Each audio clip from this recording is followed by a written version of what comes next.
Northland Ford dealer or go to northlandford.com. And by Menards. Save big money on all your home improvement needs at Menards. I think all things considered, on a day like today, I'd rather be in the helicopter than the sailboat. It is a breezy day today. Yes, it is. And the wind blowing in pretty hard from right field. Ron Gardenhire hoping that the Twins can come back after a not well-played game last night and play a better game today. The Menards batting order for the Twins. Ben Revere leading off. Jamie Carroll hitting second. Ryan Doumit getting behind the plate and hitting third. Chris Parmelee, Danny Valencia, Brian Dinkelman, Steve Pearce, Joe Benson, and Alexi Casilla. And on the mound this afternoon for the Tampa Bay Rays, it'll be 6'9" Jeff Neiman. Neiman, you see the record he had last year. He spent about 6 weeks on a disabled list with a back strain, but still an 11-game winner. Third season in a row he's won 10 or more games for the Rays. That's their strength. Yeah, they're a very good offensive ball club, but the strength of the Rays this year is going to be their starting pitching. Northland Ford defense for the Rays, and they've got some regular players out because of injury. Jesus Feliciano in left, Jeff Salazar in center, Brandon Geyer in right, and Mangini, Rodriguez, Rhymes, Pena around the infield, and Chris Jimenez behind the plate. Look at that temperature right there, 76 degrees. Well, back in Minnesota, it's already into the 40s. It's going to get to the upper 40s in some areas of our viewing area today, maybe even 50 degrees. And Joe Madden hoping his team can get back into the playoffs again. The Twins have faced the Rays a couple of times this year. In fact, their 2 spring training wins this year have come against Tampa Bay. Yeah, Twins are 2-2 so far. There's Joe Madden right there, 2-time American League Manager of the Year. Last year, American League Manager of the Year, and the Rays looking for their first spring training win. They're 0-3 coming into this ball game. Ben Revere will lead things off. Of course, he made his debut for the Twins last year. Saw a lot of time in center field when Denard Span was out of the lineup, but now Span is healthy, and Revere has seen his playing time come in left field. And a first pitch strike.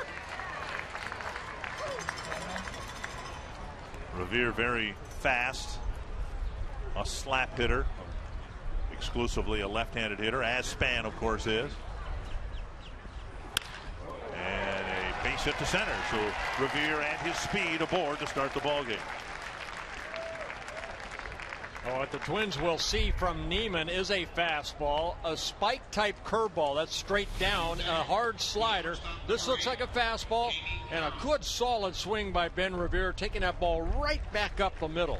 So a good start for the Twins here this afternoon.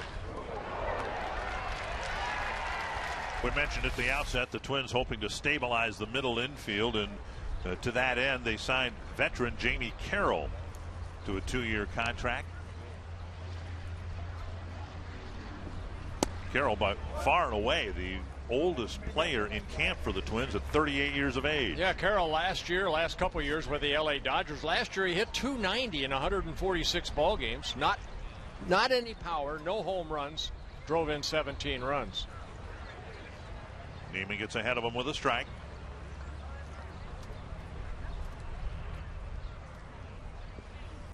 And now Carroll takes up high, 1-1. Carroll expected to be the shortstop for the Twins, although he can play second base. Alexi Casilla expected to be the second baseman, but he too can play short.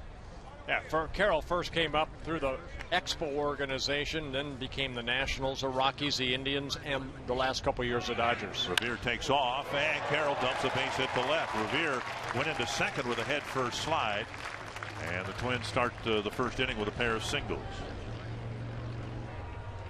That's what we saw from Carroll when he was with the Indians, Dick. A slap-type hitter. Again, not a lot of power, just putting the ball in play. Ball left up. Ben Revere takes off, and you can see him kind of leaning and dives into second base as the ball is hit in the left field. So 2 aboard for Ryan Doumit. So it tells you it's not a hit and run. That was just a straight steal by Revere. Doumit, a switch hitter. He too new to the Twins organization, signing as a free agent out of the Pirate organization. Check swing and ball 1. Doumit catching today. That's his primary position, but he can play some first base, and in last night's game started the game in left field. Yeah, Doumit last year hit .303 for the Pirates. Spent 7 seasons with the Pirates.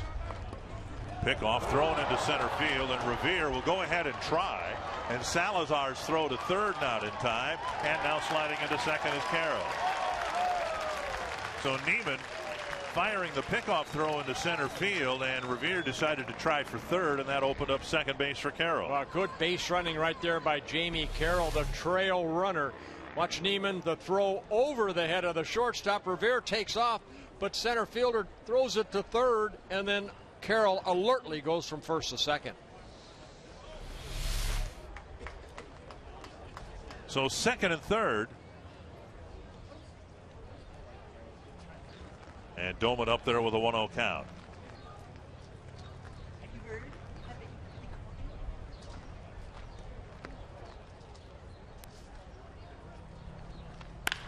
And a grounder to first. Pena will go to the bag.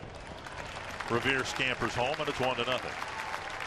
Well, Doumit picks up the RBI. Good piece of hitting right there, because you'd like to have a base hit, but what he's able to do right there, score Ben Revere and hit the ball on the right side of the infield. That also allows Carroll to go from second to third.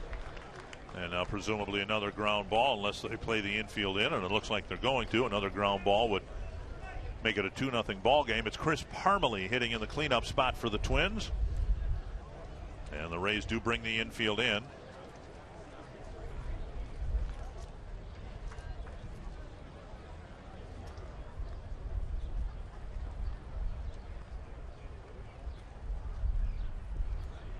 And a breaking ball over for a strike. Parmalee made his debut last year for the Twins, and of all the guys who came up late, Parmalee had made the strongest impression, hitting for some power and driving in some runs. Yeah, some very, very good at-bats. Trying to hit a ball deep enough right here to score Carroll from third. Line to the second baseman, 2 away. Rhymes with the catch, didn't have to move, 2 away.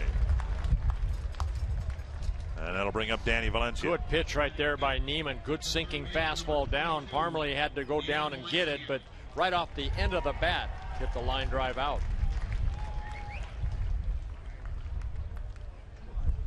Valencia was a rarity for the Twins last year, pretty much an everyday player. He was one of the few guys, Michael Kadire maybe the other, who was put in the lineup on a daily basis.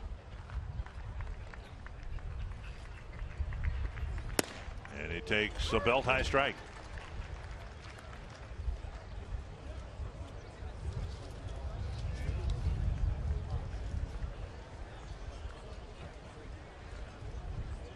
Valencia, the team leader in runs batted in last year, but that was by default. Everyone else that was supposed to be around him in the lineup spent time on the disabled list, it seemed. You know, he had such a good year a couple years ago, hit over 300, felt comfortable going into spring training, and then you kind of get that sophomore jinx a little bit, and that's what Danny went through. He's really hard on himself, and one thing that Ron Gardenhire and the coaching staff want out of Danny Valencia is show me some leadership and don't get down on yourself. A little dribbler toward short could be a tough play. Barehanded by Rodriguez, and he makes the play. Valencia retired. Twins get a couple of hits, get a run to take the first lead of the ball game.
fan watching baseball from one of the grassy areas down the lines here at Port Charlotte.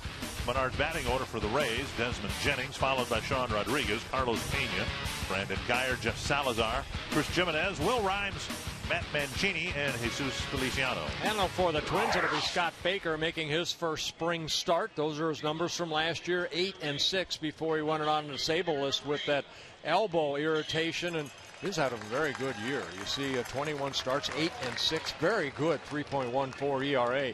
Twins need Baker and tomorrow's starter Nick Blackburn to stay healthy throughout the season. Desmond Jennings will lead things off, then Rodriguez and Pena with the Twins up early 1-0. And Jennings takes up an away ball 1. Mentioned the Rays have some players banged up. Jennings the designated hitter in the game, but the middle of their lineup figures to include Luke Scott. Pena back in the lineup today. Evan Longoria still a day or 2 or 3 away after being hit by a pitch in an inter-squad game.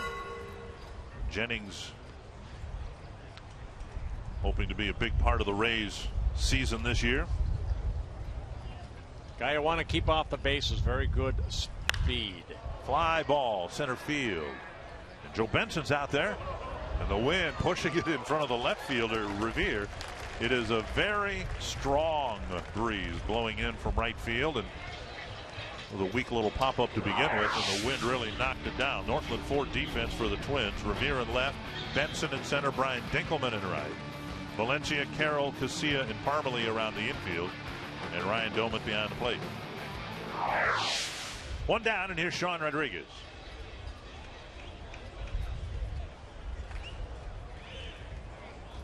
Good day to pitch with wind blowing like that, isn't it? You can't go wrong. Make him hit it to right.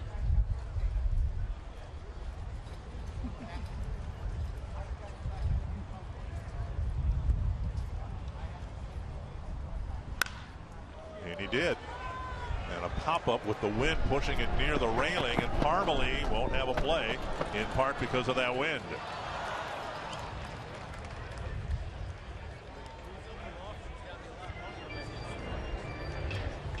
So 1 strike to Sean Rodriguez. Rodriguez, good utility guy for Joe Madden and the Rays.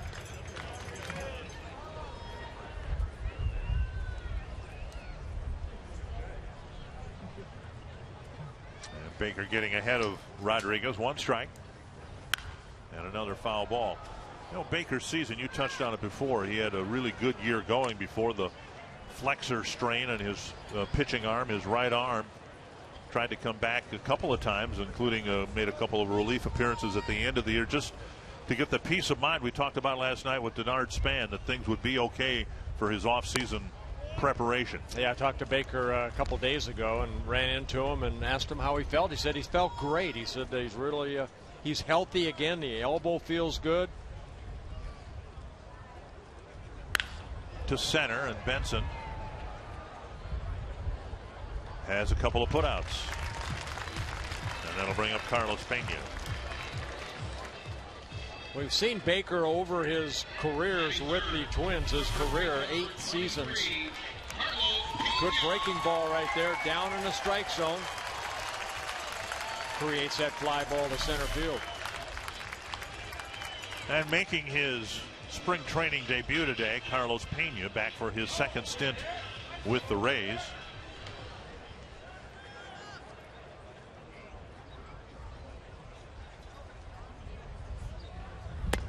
And this is kind of nice to see. Pena had his greatest years with the Rays, and they had an opening at first base, and so it's kind of nice to see the reunion, if you will. Hey, hit some home runs for the Cubs, 28 home runs last year, but hit only 225. And, you know, Pena's a guy that can hit the ball a long way. He does strike out a lot, but he's had some very good years. 2007 American League Comeback Player of the Year for the Rays.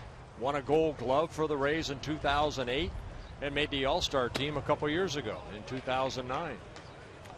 Hoping that he once again can find a home. It took a while, but he did find a home with Tampa Bay after spending time with the Rangers, the Tigers, the Red Sox. And then the numbers we showed you earlier with the Cubs. 2-1. to left center field. Retreating is Revere, fighting the sun and the wind, and he makes the catch. Scott Baker's known as a fly ball pitcher. Based on the first inning, he's in midseason form.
Twins take the early lead in the first inning, a run against Jeff Neiman. And now we get ready for the second inning. Brian Dinkelman, Steve Pearce, and Joe Benson will hit against Neiman.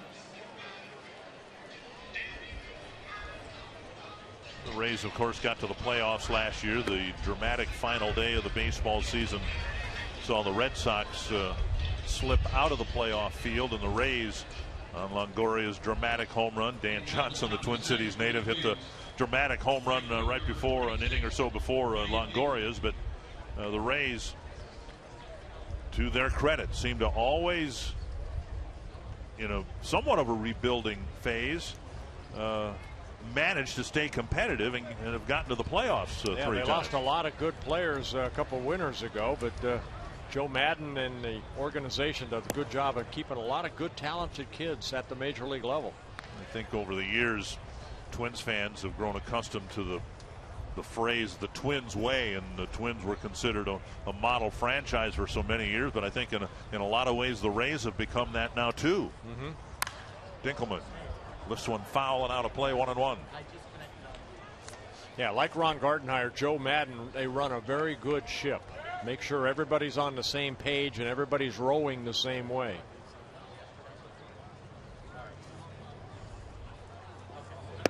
Check swing, and it's 2-1. Dinkelman broke through to the major leagues last year. Hit over 300.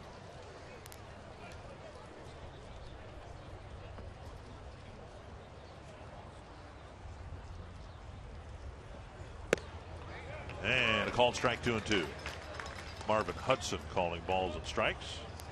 Now, one thing the Twins saw from Dinkelman, 22 hits, but only one extra base hit, that being a double. Missing inside to fill the count. And Steve Pearce, the on-deck hitter.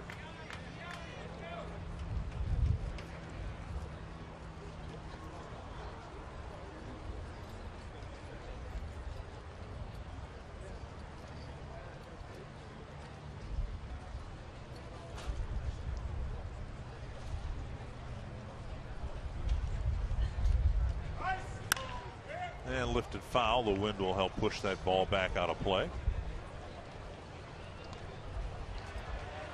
Dinkelman being called up when the Twins outfield, which a year ago at this time was considered to be one of the depths of the team, and pretty much everyone who played out there at one time or another was on the disabled list. Delman Young, Denard Span, Jason Kubel. And a called third strike. Dinkelman is rung up. for the first out of the second. Yeah, breaking ball right there. Dinkelman froze, and as Neiman watches pitch, the curveball right there for strike 3. So Neiman picks up his first strikeout. Steve Pearce will hit. Pearce, the designated hitter in the ball game. Last night the Twins had many of their regular players play against the Red Sox. Mauer, Morneau, Willingham. Those players did not make the trip up here to Port Charlotte. But the manager's here.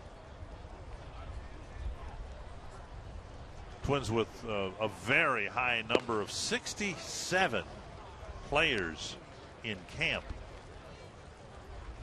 And that will change in the next several days. The minor league camp for the Twins will open on Thursday. And perhaps as soon as then, some of the players will be sent from the major league side over to the minor league side. Swing and a miss, 1-2 to Pearce. Yeah, Pearce, a young man, 28 years old, signed by the Pirates, and really last 5 seasons up and down with the Pirates. Total of 465 major league at-bats, a .232 hitter. Signed as a free agent by the Twins. Pearce fights off a breaking ball.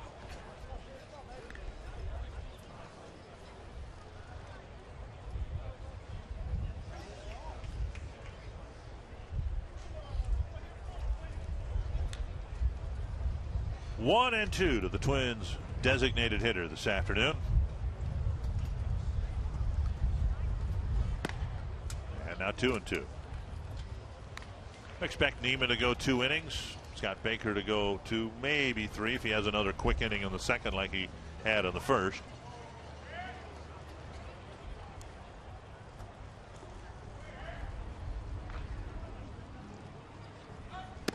Missing inside, and it's a full count.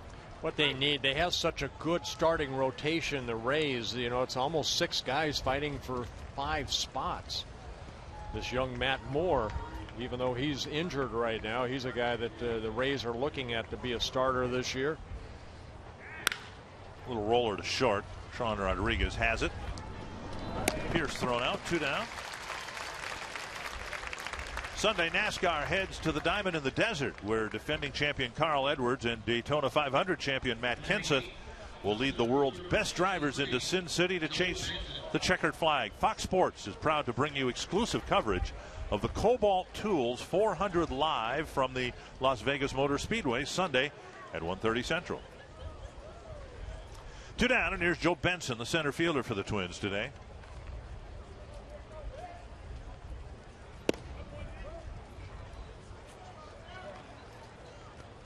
Neiman misses, ball 1.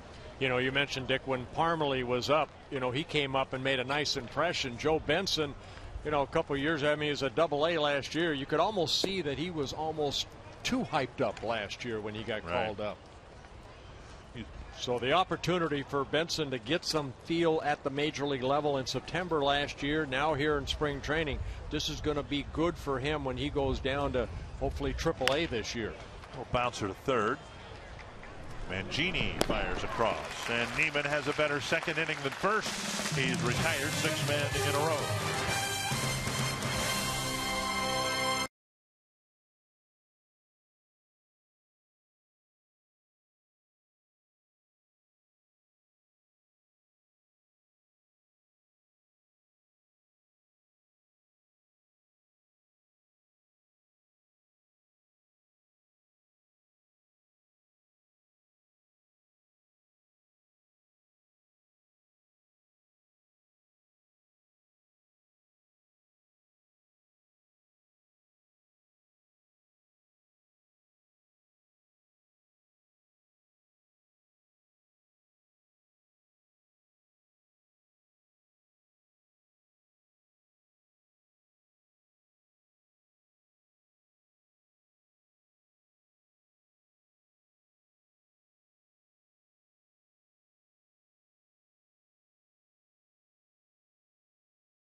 Hoping for another quick second inning. Target Field has had a very memorable first 2 years, and you can be part of another memorable season this year. Purchase any of the Twins season ticket packages, and you get to see the best teams and players in the major leagues. You also get sweet spot benefits that are second to none in pro sports. Call 800-33-TWINS or visit twinsbaseball.com to check out the options, learn about the benefits of a Twins season ticket. Baker misses the outside corner, ball one to Brandon Geyer. You know, Dick, you mentioned 3 fly ball outs off for Scott Baker. Very important inning right here. You know, he had the elbow issues over the last couple years. As a pitcher, another fly ball to Joe Benson in center field. Comes trotting in. So 4 fly ball outs for the Rays against Scott Baker. But Baker, you know, it's the going and sitting for a half an inning and then going back out and kind of getting loose again. Those are the keys, because I know when I had my elbow surgery, when you go through it, you have to go back out there to sitting and then getting it loose again. 1 down here in the second, and Jeff Salazar will hit. Well, one thing that Baker and all the starters are going to be asked to do is pitch deeper into the ball game because of injury situations, because of misplays in the field. Tapper foul. The starters weren't able to go in this day and age of the pitch counts and all that, weren't able to go as deep as they would like. I mean, it really is a snowball effect. If you don't catch the ball in the field, then your pitchers have to get extra outs, have to throw more pitches, and that exposes your bullpen. And if the bullpen was a weak spot to begin with, it's no wonder this team lost 99 games last year. Yeah, we are also showing you velocity on the top left of your screen. That last fastball at 84. Nothing to really be alarmed about. Baker usually between 90 and 95 at times throughout the season, but right now his first outing, he's just kind of feeling his way through, trying to make sure. There's a good fastball right there, but clocked at 86. So just trying to get your timing in and make sure that you get out front. Don't, you know, recoil. Allow your arm to follow through. Reach out. Just off the corner, and it's a full count to Salazar. That's the changeup right there at 79.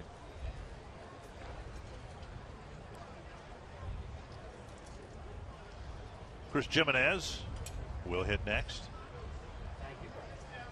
And he missed. Baker, usually very good with his control, but he misfires to allow Salazar to draw a walk. Well, these are all, you know, little things like I mentioned that, you know, you're trying to overthrow a little bit. This is second inning. I'm sure he's hyped up right here, wants everything. He just tried to overthrow that last fastball. So Jimenez will hit with a man aboard. Baker into the stretch for the first time.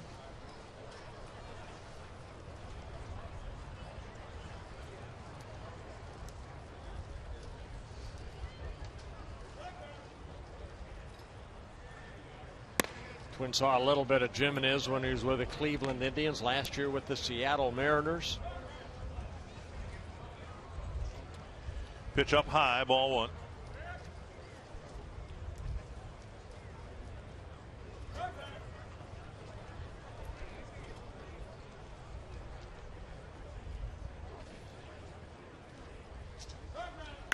A little roller to the right side. Parmalee has it. He'll make the play himself. And Salazar goes to second base. Well, good pitch right there. It just jams Jimenez, and he just inside outs it to Parmalee for the second out. Seven, the second baseman, number 10, Will Rhymes. Will Rhymes with a runner at second and 2 down.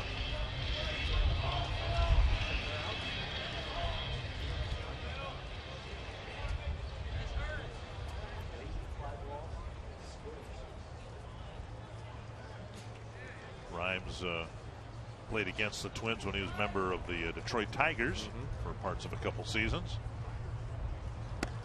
Over for a strike. Other Twins pitchers expected to pitch today: Brian Dunsing, Glenn Perkins, Matt Capps, Phil DeMatre, maybe Matt Maloney. You know, you mentioned if it's an easy inning for Baker, maybe he goes out one more time, but a lot of times in spring training you're kind of set on, okay, Dunsing may go second, and he's got the third and fourth inning, and sometimes pitchers, starters like a Baker, if he gets out of it on one more pitch, he may want to go back to the bullpen and throw some extra down there.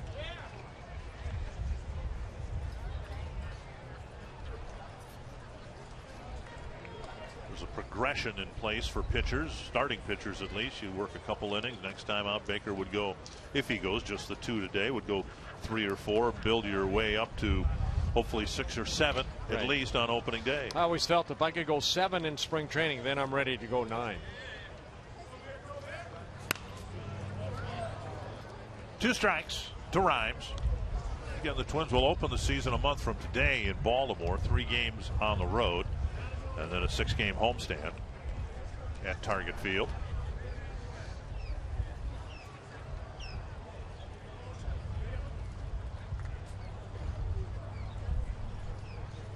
Two strikes to the Rays second baseman.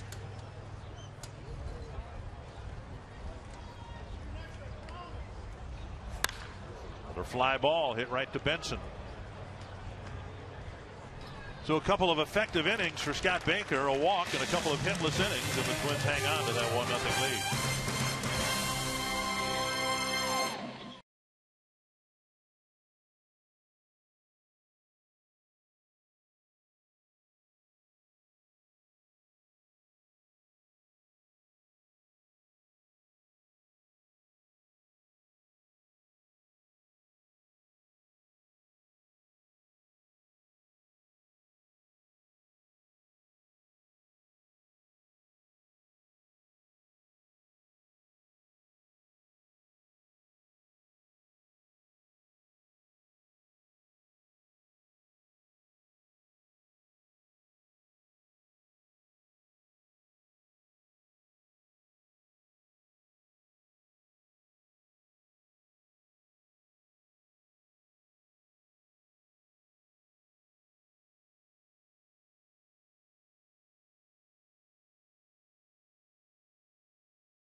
With a couple of base hits, got a run on the first and lead it as we move forward to the 3rd inning.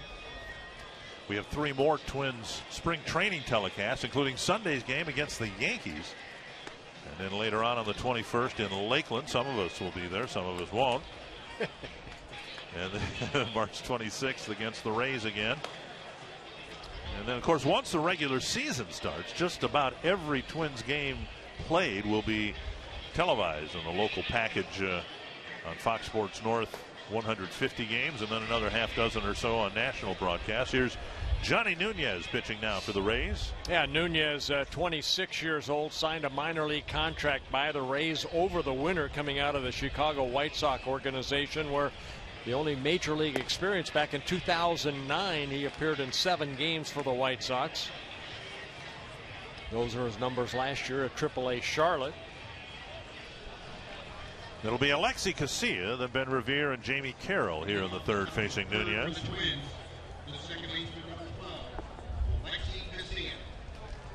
Casilla a year ago was the starting shortstop, and then Nishioka broke his leg, and eventually Casilla switched over to second base, where he will start this year as a starter. Where he plays is probably not as significant as how much he plays. Casilla is kind of at a crossroads, I think, where he needs to prove that he's an everyday player someplace in the middle infield. And stay healthy. You know, that's a big key again. 2 strikes, had a hamstring issue that pretty much ended his season in August.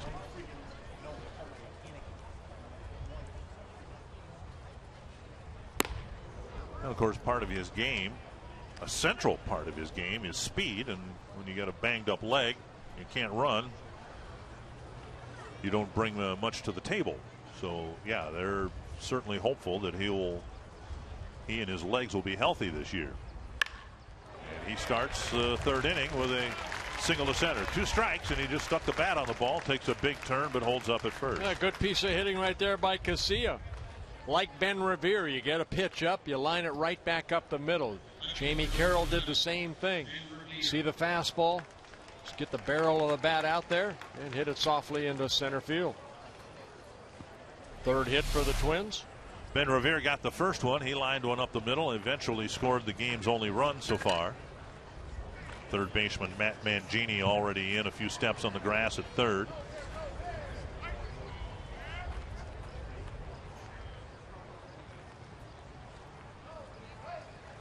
And Casilla takes off, pitch up and in, and Jimenez is thrown out in time. So Casilla providing some speed at the bottom of the order, and he steals second base. Well, you know what? That's one thing the Twins have to do this year. They have to run a little bit more. You think of Casilla, you think of Carroll, you think of, Denard, Span. Guys are going to be in a lineup. Ben Revere.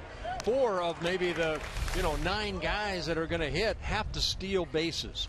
Casilla, in his career, 50 stolen bases, been caught only 8 times. So that's a big part of his game.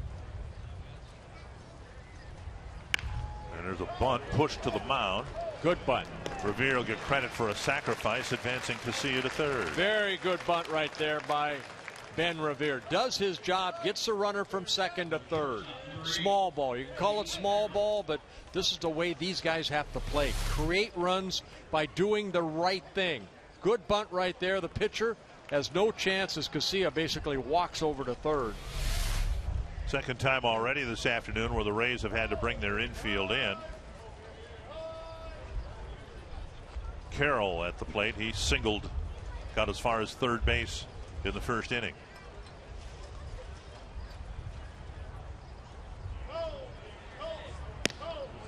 Carroll, I guess it could be said, is a late bloomer. His better years have come at a time when most players are fading away, particularly, singles hitters. Carroll, kind of a utility player for a good part of his career. But the one thing he's done, and the reason he's still playing, is he's excelled in situations like this. He's gotten the job done. And that ball nearly thrown away, and Casilla dives back to third. The count's 1-1. Yeah, Carroll just a good baseball player. He knows the game. He knows what he's trying to do right here. Slap the ball through the infield or, hit it in this wind right here. Don't know if he can get it deep enough to score Casilla. But do what he did in his first at-bat. One of the best, to put it another way, one of the best situational hitters in the major leagues. Swing and a miss on a pitch in the dirt. Jimenez with a nice block. And it's 1-2.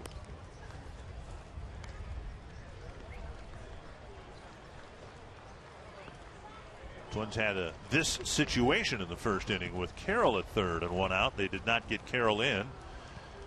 And now Carroll trying to get Casilla in the third. Well, you try to do something the first 2 strikes. Now the count 1-2. You just want good solid contact. And pulled foul, but good within solid contact. Within that, we saw Carroll now with 2 strikes, choke up on the bat, trying to put the ball in play someplace. Reminds me a little bit of Tim Foley when Tim Foley was at the big leagues with the Expos, and then he was a shortstop of mine with the Pittsburgh Pirates. He was a guy that, as his career got further along, he became a better hitter. He had a little better strike zone, got to play a little bit more, a little more confidence.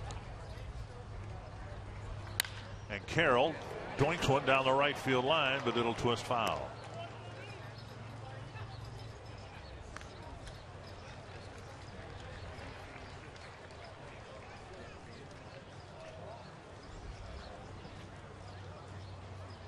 Carroll will try it again to get Casilla in from third.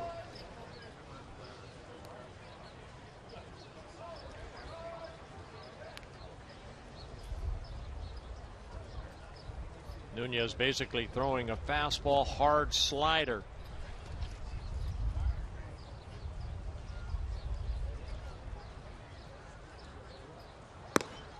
And a high fastball. Carroll takes it, 2-2.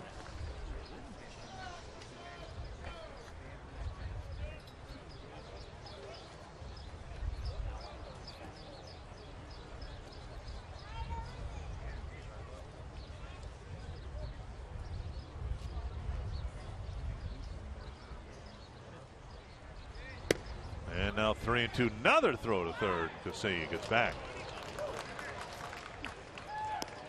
So we've seen Jimenez fire a couple of pickoff throws to third base here to keep Casilla honest. Well, Casilla trying to get a good lead in case the ball is chopped in the infield. And he gets back safely.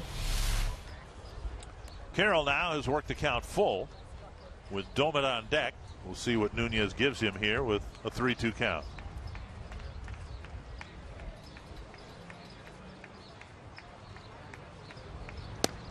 And ball four. So the veteran Carroll falls behind, fouls a couple of two-strike pitches off, and ends up walking to first. Yeah, very good at bat for Jamie Carroll. As the boys prepare for the upcoming season, now's a good time to prepare for a group outing at Target Field. The options are plentiful for groups this season, from reserve seats to single game event suites. Call 800-33-TWINS or visit twinsbaseball.com to check out the options, learn about the cool benefits that group organizers will receive in 2012. First and third, here's Doumit. He drove in the run in the first inning with a ground ball to Pena. With one out, now the infield playing back. They're looking for the double play. Down low, ball one.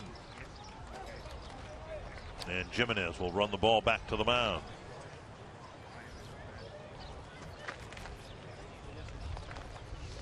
Nunez, you look at his minor league numbers, 550 strikeouts in 593 minor league innings. So a guy that, yeah, he can strike out people, but the walk's a little bit high. 205 walks in the 593 innings.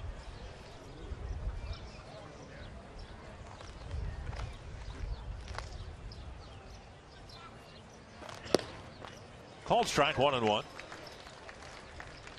And Doumit, with the power that he brings, the pop in his bat, so too come the strikeouts. 375 and just under 2,000 at bats.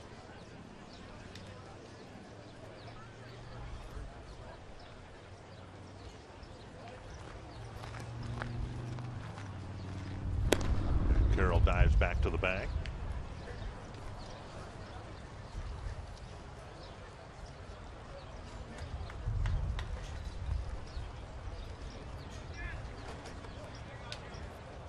Carroll with 477 major league stolen bases.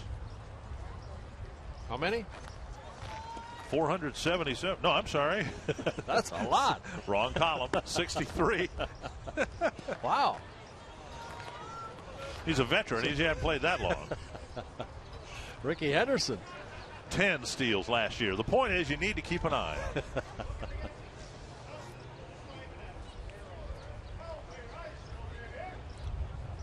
2-1 to Ryan Doumit.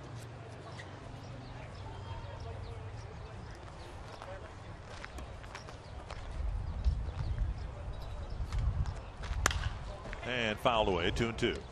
Yeah, Doumit kind of upset at himself right there. He got a fastball to his liking and just wasn't quick enough.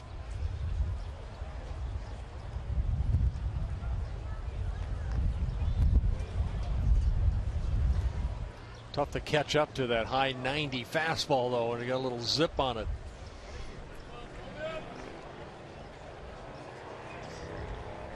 Two and two for the Twins catcher. Carroll goes. It's in the dirt, and for Jamie Carroll, even though it doesn't count, that's his 478 stolen base. A second stolen base for the Twins in the ball game. Well, good pitch to run on right here. Breaking ball. See where Jimenez has to short hop it right there. And he looks at Casilla and done that almost 500 times now. Full count to Doumit.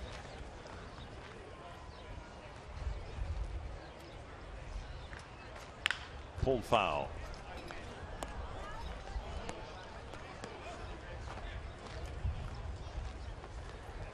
Well, Doumit having a battle with Nunez. Carroll had one with Nunez. Remember, Nunez got ahead of Carroll, and Carroll was able to work out the walk, and now he's at second with Casilla at third.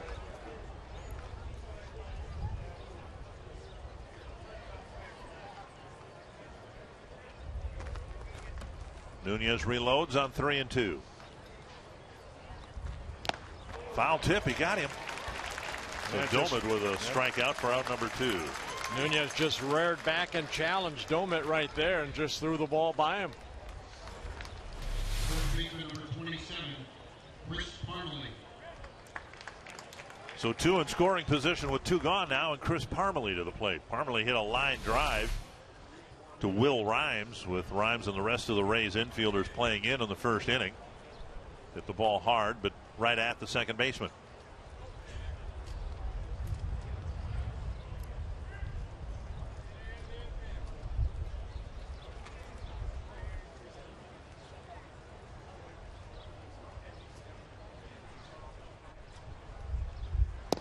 Down and away, ball 1. Parmalee's chances of spending any time with the major league club might depend 100% on the status of Justin Morneau. If Morneau's able to play first base, and that is the hope for Morneau and the Twins, Parmalee will almost certainly be better served playing first every day at AAA. That's the key right there, playing every day. Right. He's not a guy that Ron Gardenhire's coaching staff's going to want to sit on the bench and play once or twice a week. He's kind of like the insurance blanket in case Justin, cannot compete on a daily basis. See what he can do with this 2-0 pitch. First base open and Valencia on deck. Missing again outside, and Nunez has misfired 3 times off the plate to Parmalee.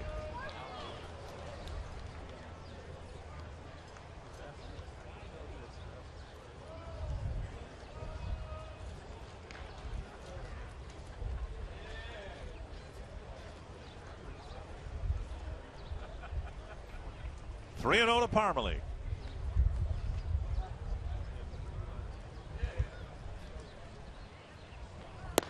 And 4 wide fill the bases. And Valencia will hit with the bases loaded. Second walk of the inning for Nunez. The third baseman, number 22, Ian Valencia. Valencia hit a little bouncer in front of shortstop Sean Rodriguez, who threw him out. Ryan Reed warming up in the Rays bullpen. Valencia's little nubber ended the first inning when the Twins scored their 1 run. Now a chance to put a bigger number up on the board for Valencia with the bases loaded and 2 out.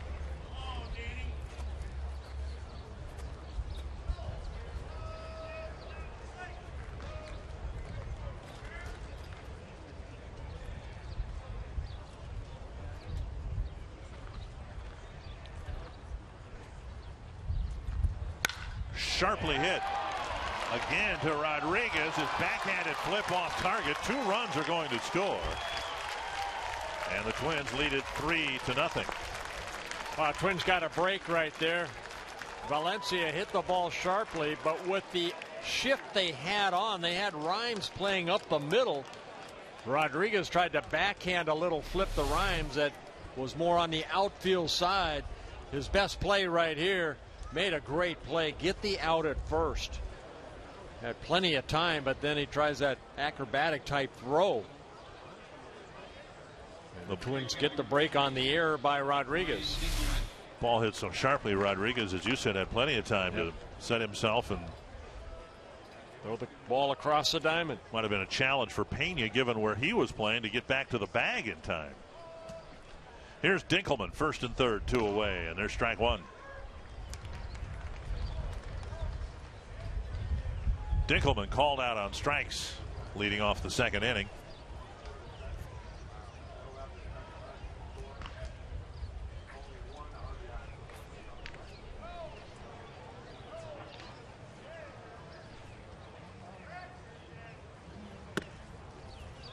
And Nunez again missing outside. 1-1.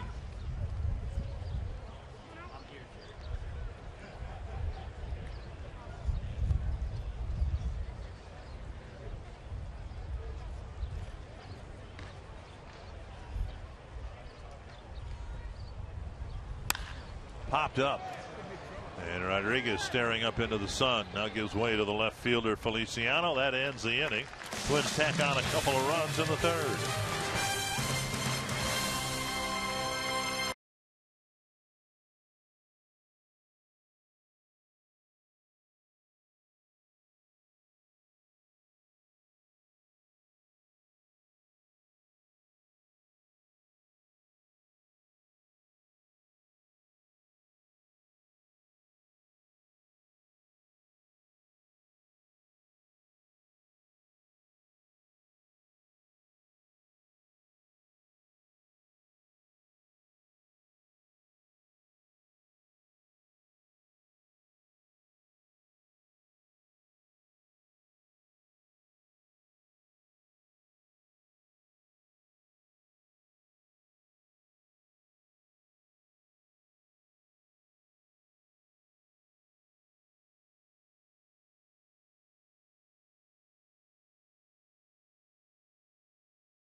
Danny Valencia was given credit for a base hit when the Twins scored a pair of runs in the third inning.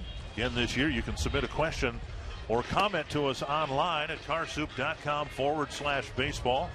Get online, send us your question. We'll select one every night and answer your questions or offer our comments about your comments at carsoup.com. I have my laminated maps ready for those of you who want to send us your email questions or comments from. No, you have the Dakotas, you have Iowa, and you got Minnesota, of course, Wisconsin. Right. I don't have you didn't add any other I don't states? have Canada yet. So we'll work on getting a Canadian laminated map in case we get any email questions from Moose Jaw. Well, you saw the numbers right there of Matt Maloney signing as a free agent. Claimed off waivers from the Cincinnati Reds by the Twins over the winter. Has 11 major league starts and 22 major league appearances. Over the top fastball cuts the plate in half. Strike one to Mangini. Feliciano and Jennings will follow.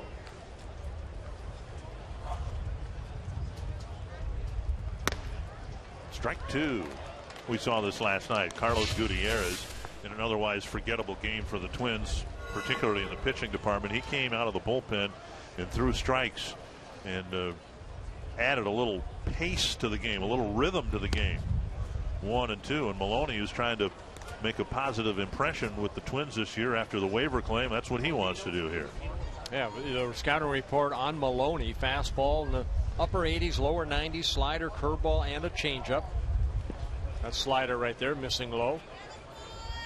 28 years old, originally signed by the Phillies back in 2005. We're at Charlotte Sports Park, the relatively new spring training home of the Rays, along with Hall of Famer Bert Blyleven. I'm Dick Bramer. It's a nice, cozy ballpark, isn't it? Swing and a miss. And Maloney gets a strikeout. One down. I think we talked earlier, Dick, about last time I was here, I think in 1996, when the Texas Rangers were here. Right. Rangers now in Arizona. This facility was vacant for a while. Now the Rays have moved in. One down, and here's Jesus Feliciano. Sam Fuld, who spent a lot of time in the outfield for the Rays last year, nursing a sore right wrist. Feliciano getting a chance to play some here in March. Ground ball to second, gobbled up by Casilla. 2 down. Outdoor enthusiasts, Fox Sports North Outdoors is your home for the best outdoor programming every Saturday and Sunday morning. You can learn from the experts on everything from fishing and hunting to planning your next outdoor adventure. Fox Sports North Outdoors, Saturdays at 6 in the morning, Sundays at 7:30 in the morning, only on Fox Sports North. 2 down, and here's Desmond Jennings.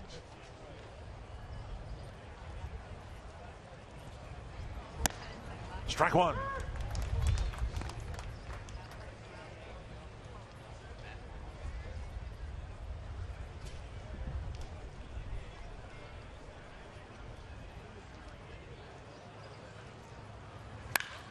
Toward the hole and through, a base hit. Carroll dove for it. And the first hit of the game for the Rays goes to Desmond Jennings. Well, Maloney coming in, throwing strikes. Ball left up a little bit. Jennings. Base hit to left field. That'll bring up Sean Rodriguez.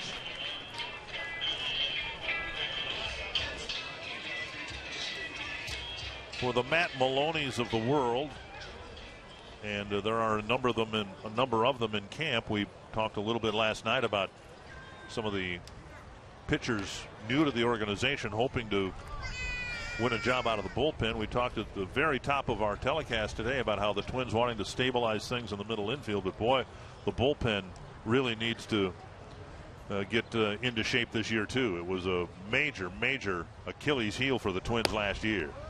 Well, especially in today's game, you know, clubs carry, and I'm sure the Twins would like to leave camp with 12 pitchers, 5 starters. I mean, 7 guys in a bullpen. If the starters can, as the summer goes on, go deeper in their ball game, takes less pressure off them. But last thing you want, I think we've seen it over the years, line drive base hit off the bat of Rodriguez. So 2 straight hits. Jennings digging for third, and he'll gain that with Rodriguez going to second on Revere's errant throw to third. Well, Ben Revere had a little trouble getting that ball in his glove, and that's what Jennings saw as he rounded second base. Of course, they're going to run on Ben Revere's arm, but good running right here by Jennings as he rounds second. Right there, the ball kind of got away, and Jennings scoots over to third to throw high, and that allows Rodriguez to go from first to second. We saw that happen a lot to Revere in center field last year, where he's very aware of the shortness of his arm, and he tends to peek early to see if runners are going to try to run on him, taking his eye off the ball. Then he had some misplays in center field last year, and it looked like that's exactly what happened in left field here this inning. Here's Pena with 2 men in scoring position and 2 away. Ball 1. Now Revere has worked very hard on his throwing, and one of the things he's done is he's thrown the football around, trying to get more velocity and more distance and more strength in his shoulder, right? And so they're hoping that that won't be as much of a concern for him, but he will never have a strong throwing arm. There's only so much improvement you can make. Right. So when he is playing in left field, what has to happen is that the cutoff men have to go a little bit deeper, get it to me quicker, and then utilize the strong arm of the middle infielder or the third baseman. 2-0 to Pena. Dangerous pitch here to a dangerous hitter. Twins shifting Pena. 3 infielders on the right side, and he lifts it foul over the Twins dugout.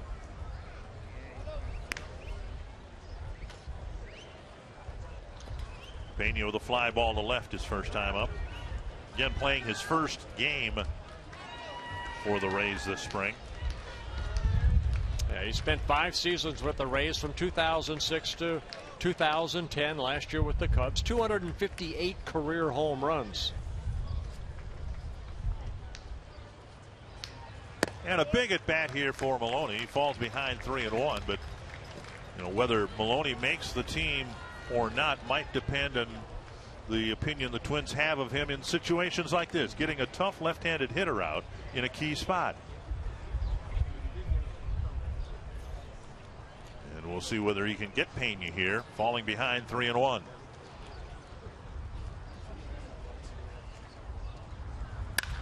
A high fly ball. That's drifting towards Revere and left. Benson in front of Revere ends the inning. So Maloney gives up a couple of hits, gets Pena to keep it a 3-0 ball game. General Manager Terry Ryan will join us when we come back.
last night the Red Sox took advantage of some Twins mistakes, but now today the Twins have taken advantage of some Rays mistakes. And with us here during the fourth inning with your look at Ryan Reed, the new Rays pitcher, Twins general manager again, Terry Ryan. And Terry, you've had a very busy second tenure with the Twins, and as we've described on our telecast last night and so far tonight, pretty busy looking at the waiver wire during the offseason. Yeah, we brought a lot of new guys in here, Dick. We've got 66 players in this camp, which is more than we've ever had. It's a little difficult when you have that volume.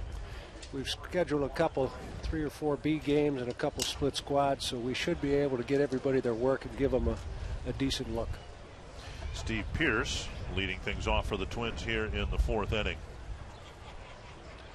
As you reassumed the duties of a general manager, what was priority number one for you? Well, health is probably the main concern coming into the camp. We need to make sure that we've got our players on the field. If we get them out there, we could certainly turn this around a lot quicker. We need Mauer, we need Morneau, we need Span, Casilla, that whole group, all 4 starters that went down last year. I like your frankness, Terry, over the winter about, you have to answer to all these reporters what they ask, and you're basically, hey, you know what? We were hurt last year. That was last year. It's a new year. We're going to try to build a ball club around, of course, Mauer, Morneau, like you mentioned, Span. They have to stay healthy for the Twins to be successful.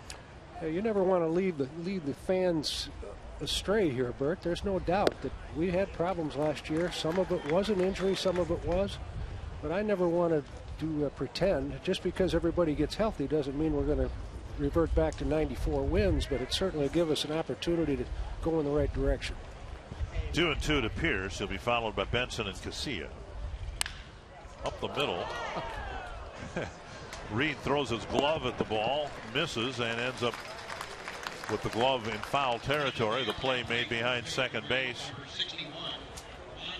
1 away. Yeah, the ball hit behind Reed, and he tried to do the old Frank Viola, behind your back type trip. Watch this right here. Pierce hits it, and he just throws his glove. That should be a triple. Wasn't that a triple? I'll tell you what, if he'd have touched the ball with that throw, he might have been, I think he gets a base hit there. Is that right? You can't throw your glove at it. Then it is a triple. That's in the rule book. But if you throw your equipment at a batted ball. 1 down. Here's Joe Benson. Well, to that end, Terry, regarding the goal of getting healthy and staying healthy, and specifically with Mauer, Morneau, and Span, where are we at? We're in good shape right now with all 3 of those guys. The biggest guy to monitor there is Morneau. I don't have any concerns about Span and Mauer right now. They've not hardly been in the training room. If they have, they've done all the drills and been a part of this ball club from the get-go. Popped up near the Twins dugout. That should blow foul. And Mangini watches it drift behind Joe Vavra. Watch out, Phil Roof. Morneau's the only guy that we're monitoring much, Dick, and it's just we don't want him to go too fast.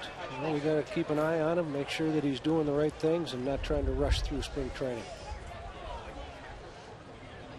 1-1 to Joe Benson, who bounced to third his first time up.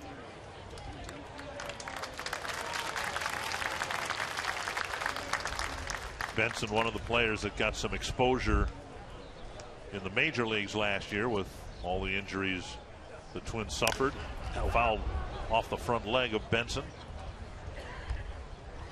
I think, Terry, too, what I see is that not only are you trying to strengthen and find the best 25 to leave, but you have Benson, you have Parmalee, you have some kids that came up from Double-A to where it seems now that some of these guys that aren't going to, say, make the 25-man roster are going to go down to Triple-A, so you have some insurance there. Ideally, Bert, the guys that you mentioned there, and there's a few others, the Hendricks and Diamonds and those types of guys, if they don't win a job here outright and get plenty of opportunity to play almost on an everyday basis, they'll be ready to go in AAA. Half swing, Benson gone on strikes, 2 away. Well, and I think that's always been kind of the strength of the Twins. Somebody goes down, somebody in AAA, AA comes up, and they fill their spot until they're able to come back. You really should have people at AAA that are prepared to come up. Last year we had to reach down to AA and push Benson and Parmalee. Parmalee really had a nice September.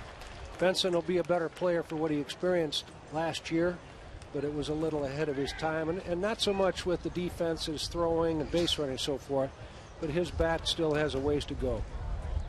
Two down, and here's Alexi Casilla. And we mentioned before, a year ago, Casilla was the starting shortstop at the beginning of the season. Now the starting second baseman. As you approach the middle infield, and we said in the open of our show, the Twins really want to solidify that spot. What were your thoughts about Casilla, where his best position would be? Tsuyoshi Nishioka and eventually Jamie Carroll. Well, we've tried Casilla at short, and it didn't work out a couple times, actually. So we're going to move him over to the other side where we might be able to keep him healthy and keep him on the diamond once again. That's why we went out and got Jamie Carroll. And we'll talk about Carroll when the Twins hit in the fifth. But Terry Ryan will be back with us when the Twins are in the field in the bottom of the fourth.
Twins pitching coach Rick Anderson and everybody in the Twins organization hoping that Joel Zumaya would be able to be a contributor to the bullpen. But on our Sanford Health injury report, we know now Joel Zumaya won't help the Twins this year. I'm glad he's getting the Tommy John. You know, he's had, I think this will be surgery number 6 for this young man, but he's a battler, I'll tell you what. And yeah, you have to tip your hat to the Twins organization for giving him that opportunity. It's sad it didn't work out, Terry. Yeah, I felt horrible for him because he came in great shape and he had a lot of energy, and I think he felt pretty good about himself. Yeah. Two hopper on the first pitch to Carroll, firing across one down. All right, let's talk more about the middle infield. We got Jamie Carroll at short. We mentioned he's been kind of a late bloomer. His better years have been at a time in his career when most players kind of fade away. What do you like about Jamie Carroll? Well, that play right there is about everything I've heard about Carroll. He does enough at shortstop to be able to make the plays. He just made that one. It didn't. He doesn't have the strongest arm in the game. Doesn't have the best range in the game. He might have the biggest heart in the game, though, and he's got a lot of common sense, and I think he'll be a good influence on Valencia and Casilla. I think we talked about it last night a little bit. Just make the routine play. And Maloney, first pitch strike again. There's Carroll. A very accurate throw over to first. Off the end of the bat. He took a good at bat that last time up, too. When he drew the walk, right? He drew a walk, and that's kind of his style. He's going to end up grinding out at bats. He's going to extend innings. He's going to move runners. He's not going to hit it over the fence. But unlike some young players, they might have panicked there and went after a bad pitch, and he just kept extending the inning. Fouled a couple pitches off, and we noted with 2 strikes, he choked up on the bat a little bit and just wanted to make sure he did what he could to put the ball in play. Yeah, and that at bat right there, he swung at that slider, that first slider that he saw from Munoz, but he adjusted after that. You know, he threw him another slider. He almost got that base hit down the right field line, but he grinded that at bat out, and that's what you like to see. Benson makes the call on the catch, out number 2. All right, let's. Ahmed Fareed with the Chevy update. Mets hosting the Cardinals in Port St. Lucie. Johan Santana facing major league hitters for the first time since shoulder surgery in September 2010. Gets Matt Carpenter to ground out to first. There's Santana. 2 scoreless innings, allowed 1 hit and 1 walk. Not bad. That's your Chevy update. Now back to Twins Rays. Kind of creeps up on a hitter. He's certainly not afraid. I can see that. He pitches inside. He can slow the ball down some. He had an outstanding first outing. He struggled a little bit that last inning, but you know, we need depth, and here's another guy that's got major league experience, and he's left-handed, and he can do a few things to the baseball that some can't, and he usually throws strike one. That's it. That's it right there. He's faced now 8 hitters. I believe he's got strike one on 7 of the 8. So important. One strike to Jimenez. This guy lost a lot of weight. Visually, he's a little different body type than I remember him when he was with Cincinnati. He's very lean right now, so it's obvious that he came in prepared. And we said at the time, ultimately, as much as he got into trouble a little bit in the 3rd inning, facing a good left-handed batter like Pena, he was able to get Pena, get out of the inning, and pitch another inning. There's an opportunity there for him to pick up a teammate. Revere didn't pick the ball up, and consequently the runner advances to second, and Maloney doesn't panic like some might. He ended up getting the next out. Oh, now Jimenez will try to limp that off. A good little cutter inside like you were talking about, Terry. Not afraid to get that ball in on right-handed hitters. Yeah, he can get righties out. That's a good attribute of the left-handed pitcher. He can do enough to spin the ball and cut the ball and sink the ball and all those things that Bert knows how to do. But this guy's got some pitchability and seems to be one of those guys that listens. He's good in the clubhouse. Well, I mentioned when he came into the ballgame last inning, 11 major league starts, 22 appearances. But you look at his minor league numbers, 62 wins, 41 losses. Very good, 3.3 ERA and 134 minor league starts. To right field. A very good inning. And Dinkelman makes a catch. And Maloney completes a 1-2-3 4th inning. And our thanks to Terry Ryan for stopping by here in Port Charlotte. Thanks a lot, Terry. Thank you.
Minnesota Twins baseball on Fox Sports North is brought to you by Grand Casino.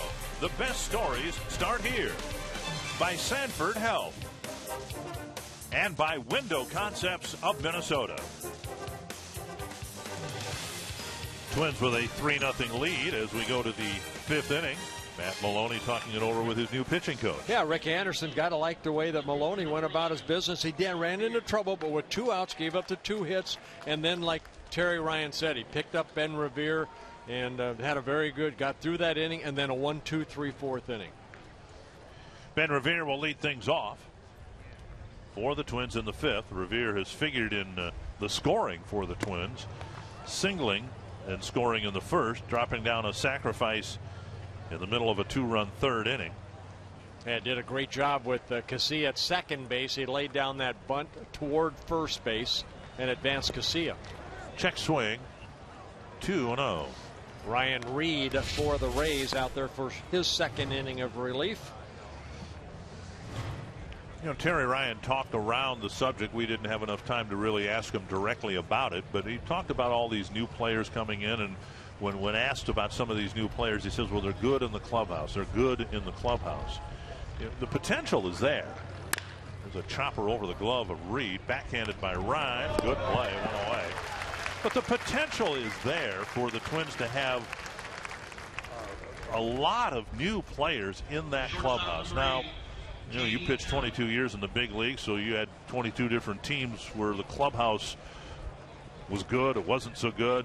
It takes a while, I suspect, for the clubhouse atmosphere to develop when you have so many new faces. Yeah, we talked to Josh Willingham last night about that, coming over to a new ball club, and you know, how do you fit in? And it takes a time, but I tell you what, games are won or lost. They can say that, you know, you play between the lines, but you also play in that clubhouse. So important to create very good chemistry so everybody's on the same page.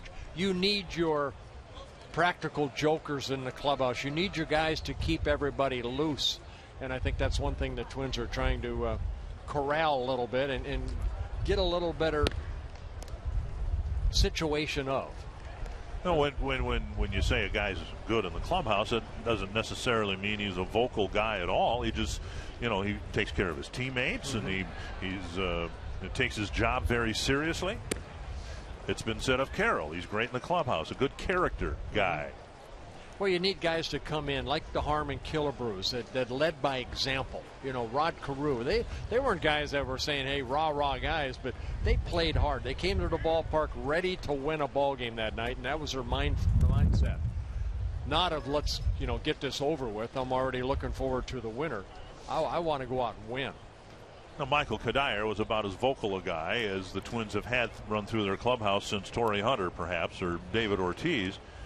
And the Twins are a team that will succeed or fail based on whether Justin Morneau and Joe Mauer succeed on the field. Neither one of those guys are very vocal guys, but that doesn't mean they can't lead the clubhouse. Exactly. I mean, you're right.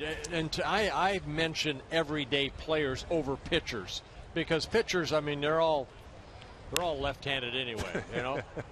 And you got the Pavanos, you got the Matt Capps, that guys that you know, are characters, but you need everyday players to be that personality. Interleague lineup this year for the Twins at home: the Cubs, Phillies, and the Brewers. There'll be hot tickets to get, and you can get yours without a problem. Just join the Twins season ticket family. 20-game and 40-game packages are still out there. Different options to suit your schedule. So call 800-33-TWINS or visit twinsbaseball.com and to learn all there is to learn about the great benefits of being a Twins season ticket holder. Here's Ryan Doumit with 2 gone and the bases empty. Ball 1. Doumit drove in a run with a ground ball in the first, and then with 2 men in scoring position and 1 out, he struck out in the 3rd inning.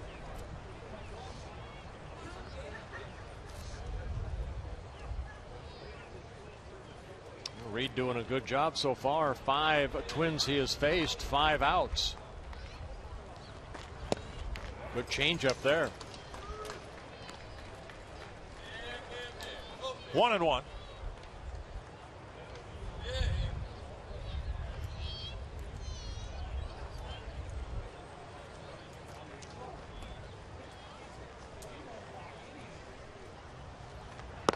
And now 2-1. One of the decisions the Twins will have to make before the season opens a month from today in Baltimore is how many catchers to carry. Assuming he's healthy, Joe Mauer obviously will be the regular catcher. Then behind him, there's a drive to right center. This ball hit pretty hard, but the wind will knock it down into the glove of right fielder Brandon Geyer. 1, 2, 3. The Twins go in order in the 5th.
The Twins this offseason. We did a Twins Town Hall special.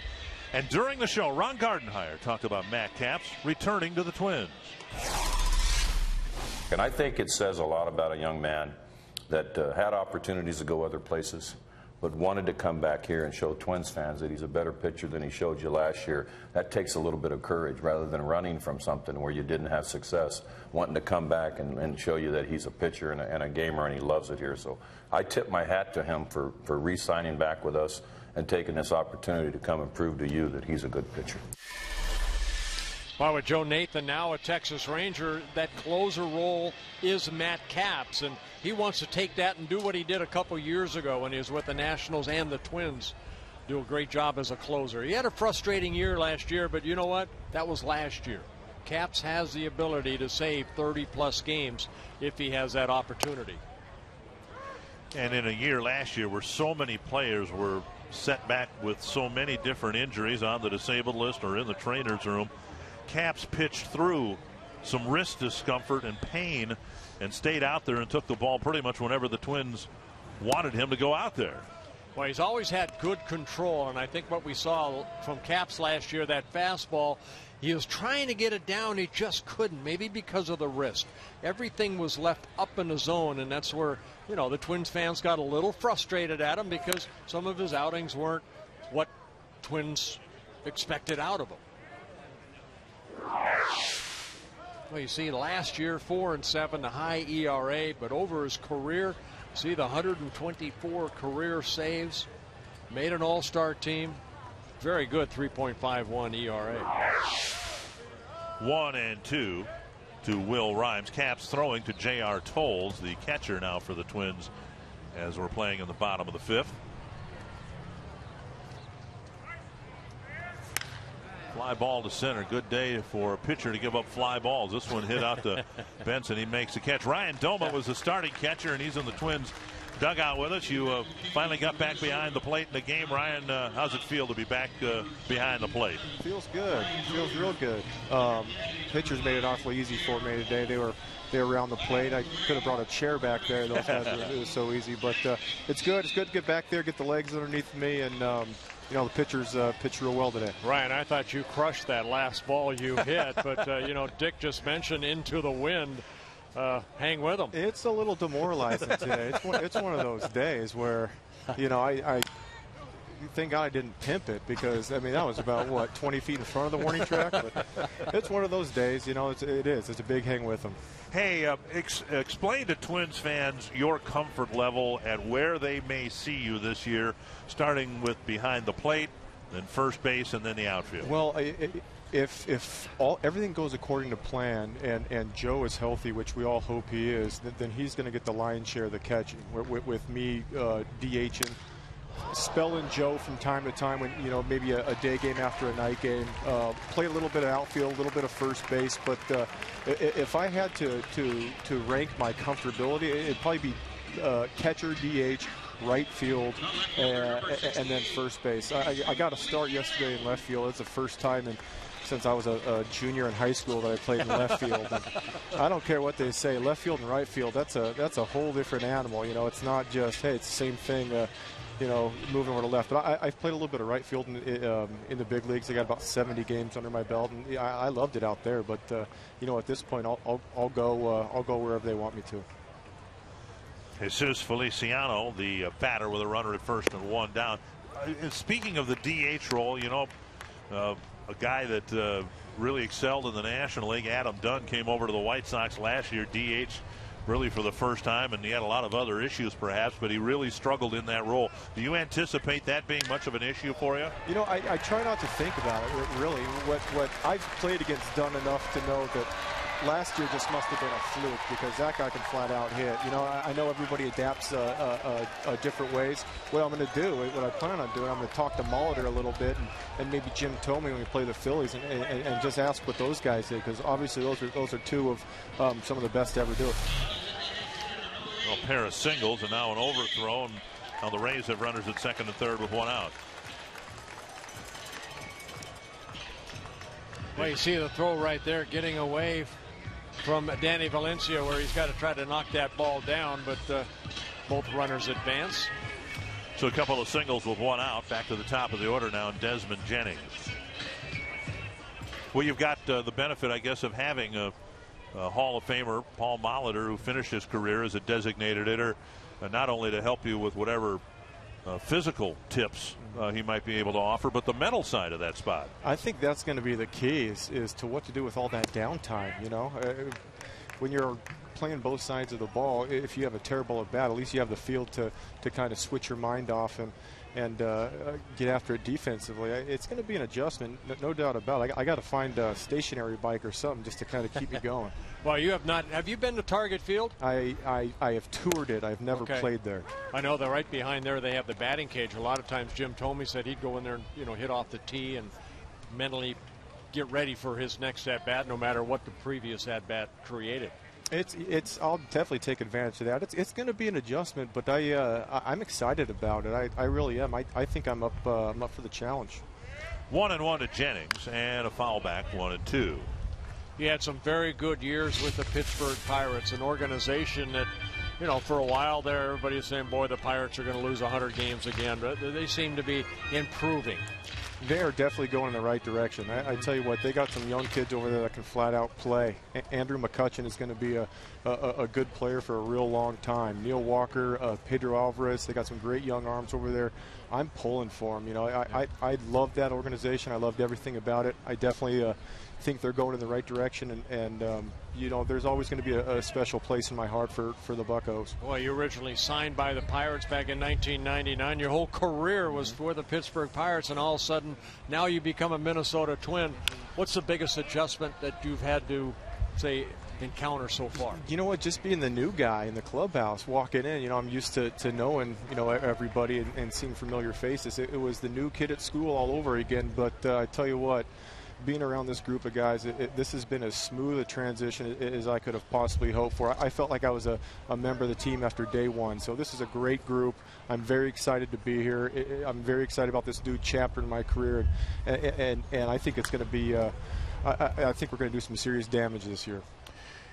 Foul back by Jennings, still 1-2. Ryan, your switch hitter, is it safe to assume a natural righty and you learn how to hit lefty? Yes, it is. My dad made me when I was about 3 years old. Like, turn around from the left side. I'm like, I don't want to. I didn't get it. You don't get it when you're 3, 4, 5, 6. You don't get it. And then you get to be, 16, 17. You're like, thanks, Dad. You never see that sinker coming into you. What about your strengths or preferences? You get power from both sides of the plate, or what?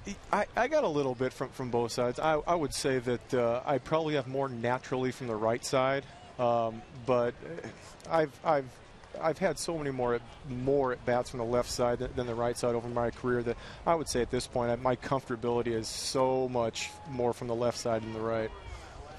Very nice. Enjoyed. Very inspiring. Thank you very much, Ryan. Thanks for having me, guys. You bet. We'll see you back home. Take care. All right.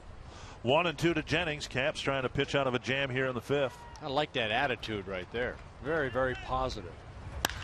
Popped up short left field.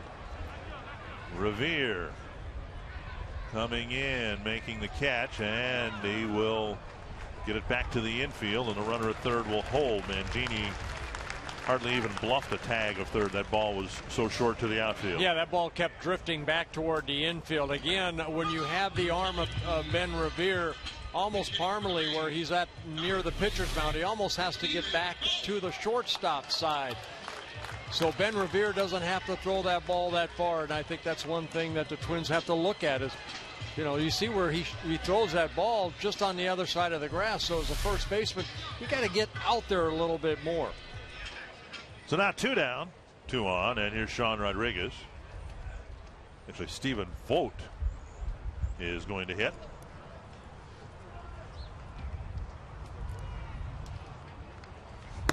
Ball 1. And we mentioned J.R. Tolles, another catcher who's been in the major leagues, getting a chance to perhaps win a spot on the Twins roster.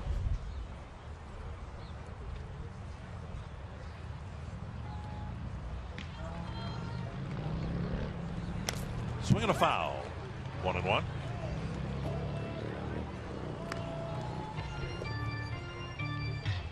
As you mentioned, Bert, Joe Nathan signing a another rich deal, multi-year deal with the Texas Rangers. He will close for them. Pedro Feliz will now move into the starting rotation for Texas.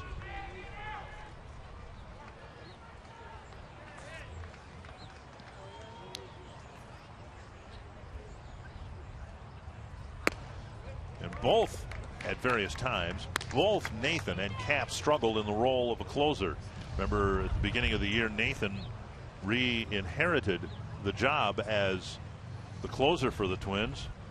He struggled, particularly in a weekend series in St. Petersburg against the Rays, and pulled himself out of that role. Here's a drive to right center field, and Benson ranges over.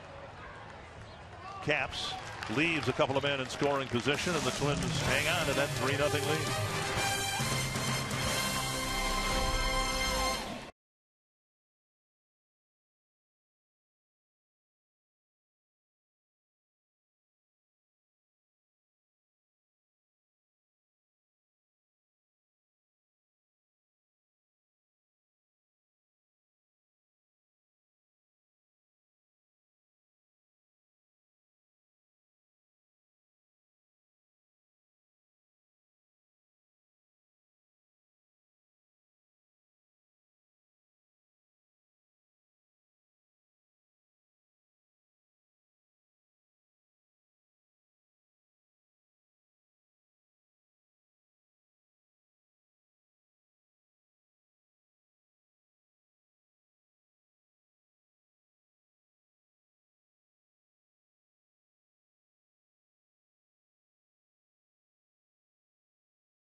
Twins up 3-0, trying to beat the Rays for the third time this March. And if you wonder where the boys of summer spend their spring, it's right here in the beautiful part of the world in the Fort Myers area. Sanibel, one of the most scenic islands in North America. You can enjoy an atmosphere that's a little quieter, a little less hurried, and a lot less like the rest of the world. Visit FortMyersSanibel.com as Marquise Fleming warms up for the Tampa Bay Rays. Yeah, Fleming, 25 years old, in his 5th season in the Rays organization, signed back in 2008. Those are his numbers last year between AA and AAA. Fleming will pitch to the Twins in the 6th inning. It'll be the middle of their lineup. Chris Parmelee, Danny Valencia, and Brian Dinkelman.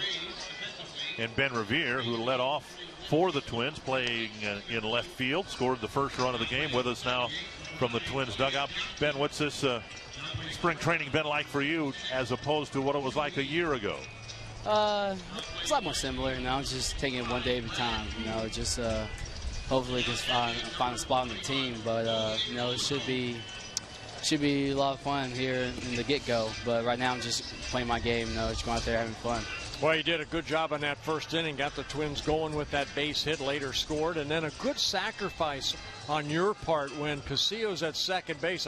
I credit you, a very good at-bat right there. You gave yourself up getting Casillo over in the scoring position, and the Twins scored a couple runs. No, I'm a team player, I don't worry about myself. I don't care about my stats, I was just trying to help the team get a win. That's what I was brought up, the way I was raised, be unselfish. So, any way I can help my team out, help my team win, that's what I want to do. If I had to sacrifice at a bat, I don't have to do that.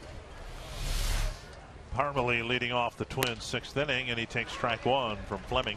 Is that one thing, Ben, that you can say that the Twins maybe have done a little bit more this spring than maybe last spring? I know there were a lot of injuries in last spring, but it seems like the the staff is really concentrating this year on more fundamental baseball. Get back to playing good fundamentals. Yeah, that's the way we need to be. You know, that's what Twins baseball is. You know, ever since I got drafted in 07, you know, a bunch of guys told me this is the way you have to play to get to the big leagues, and I took that very, very serious. So that's how we play ball. That's how we win games, and hopefully we come up with the World Series ring. Hey, I know it was a hectic off season for you, Ben. I spent part of it with you on the Caravan, but you went out to New York. You accepted an award as the guy who was responsible for the play of the year. That remarkable catch, one of several that you made out in center field. I'm wondering whether it's a little bit different for you this spring so far, playing in left field rather than center. No, not really. I've been playing left all in my minor league games since I've been with the Twins, so it hasn't been no different whatsoever. You know, along I could play with my big brother D. Span. You know, I'd be happy. You know, we could cover a lot of ground with him and Willingham if Ryan gets out there or anybody. So we're going to cover a lot of ground out there. So all those hitters out there, just beware. All right, Ben. I got to ask you. Okay, now that you won the award for the greatest catch of 2011, were your eyes closed? Yes and maybe no. I don't know. That was a fantastic catch. It all happened at once. You know, it's just it's one of those plays that just wowed myself because I never thought I would get a chance to get to that ball. And then closer I got to the fence, and I just back of my mind it just told me to jump, so I leaped, and I came off the fence. I had the ball in my glove. So it's very nice. So I was very pumped. Congratulations on that award. Thank you. 1-2 to Valencia. He checks his swing. Now, as you go about your life, you go to a shopping mall, you go to a restaurant, whatever you do you get asked more about that catch or the somersault in the middle of your triple?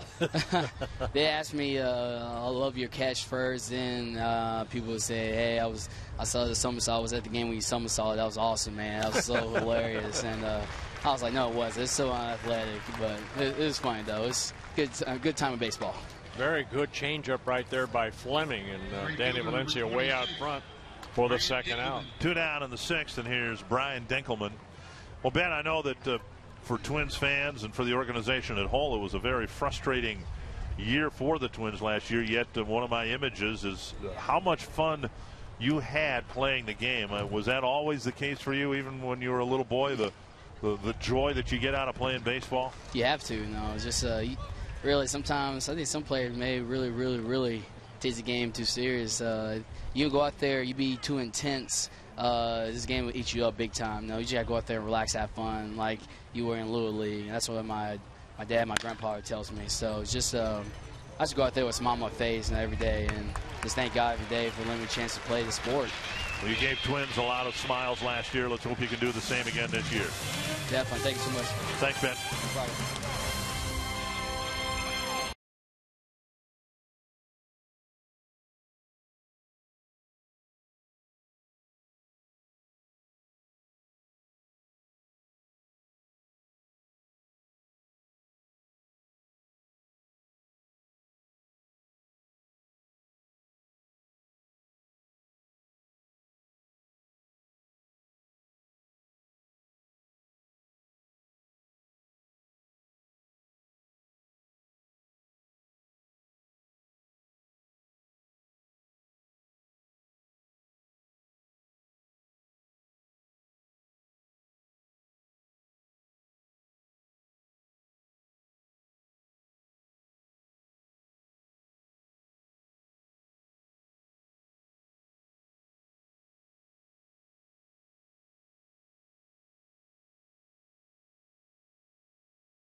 Beautiful day here in Southwest Florida, if you like Fox Sports North on Facebook, might have a chance to win an elite seat experience at an upcoming Wild game.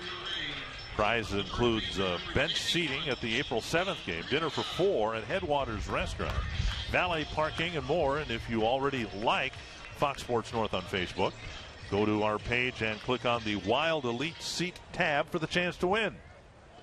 Changes for the Twins. We'll fill you in on those, but let's start on the mound where Glenn Perkins comes out of the pen to pitch to the Rays in the 6th. Yeah, Perkins coming off a great year last year. He's set up to basically be the setup guy to Matt Capps. Look at those numbers. Very good. 2.48 ERA and 65 relief appearances. Did pick up a couple saves. Juan Miranda, the hitter. He replaced Carlos Pena a little while ago. Miranda. And then Johnson will hit. Elliott Johnson for Joe Madden. 2-1.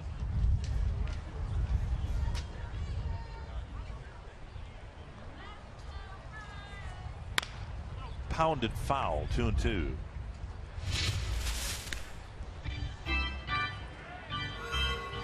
Wins and losses in March don't mean a hill of beans. Twins won 20 games in March last year and lost 99 during the regular season. But what you want to do over the course of time as March progresses, continue to play better baseball. And we saw last night the Twins fundamentally made some mistakes in the field and ended up costing them in a 10-2 thumping by the Red Sox. And now we've seen the Rays make a few mistakes here today, and the Twins have taken advantage of them.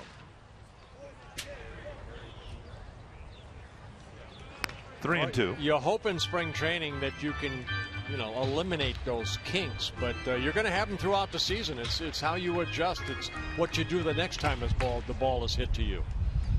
And if you're a hitter, you strike out. What do you do the next at bat?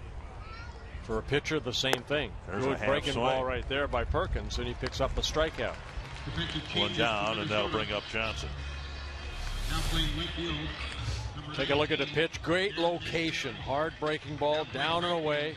And Miranda unable to hold up. When we had Twins general manager Terry Ryan with us, he was talking about how critical it is for the Twins to be healthy this spring. What is forgotten is that the Twins at the end of spring training last year were the only team in the major leagues not to have a player on the disabled list. They were as healthy, or at least on the surface, as healthy as they could possibly have been. There's a drive to the right field corner, and it twists foul. And so you come off a 94-win season. You get through spring training, and you think, wow, where is this season going to lead us? Can we win 94 again? Will we get to the playoffs? And once we get there, what can we do when we get there? And instead, the whole thing went belly up in a hurry.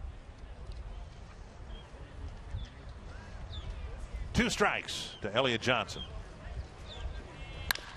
Back to Perkins. Both bullpens doing a nice job here, and Perkins gets a couple of quick outs.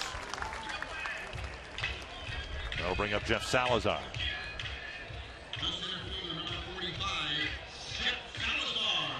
Salazar on the day, a walk in the 2nd, and the fly ball to center in the 4th.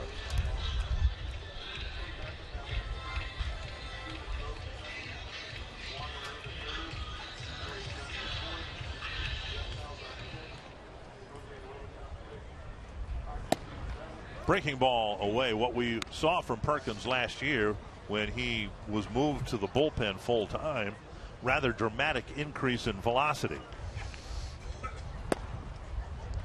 Yeah, he said as a starter you try to pace yourself, but here as a guy that's basically going to pitch 1 inning, hopefully the 8th inning, in a lot of situations, maybe the 7th from time to time to get a tough left-handed hitter out, but just air it out.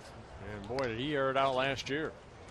Clock 95, 97 miles per hour at times. As you said before, we don't expect to see that in early March. 3-1 with 2 gone in the 6th. And I think the reason that you don't see that is because the first 2-3 weeks of spring training, pitchers And everyday player, it's your legs. Once you get your legs under you, and it takes a couple, 2-3 weeks to feel strong again. You can run all you want during the winter, but there's nothing like spring training the first couple of weeks with all the PFP, pitchers fielding practice, standing around, then all of a sudden having to run. You don't do that at home, but very good 1-2-3 inning for Glenn Perkins. Paints the outside corner on the last 2 pitches to Salazar.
Marquise Fleming continues to warm up here. He'll pitch to the Twins in the 7th inning. Mentioned it before, both bullpens have done a nice job here keeping this a 3-0 ball game. Yeah, Fleming starting his 2nd inning of relief. At a 1-2-3 6th inning against the Twins.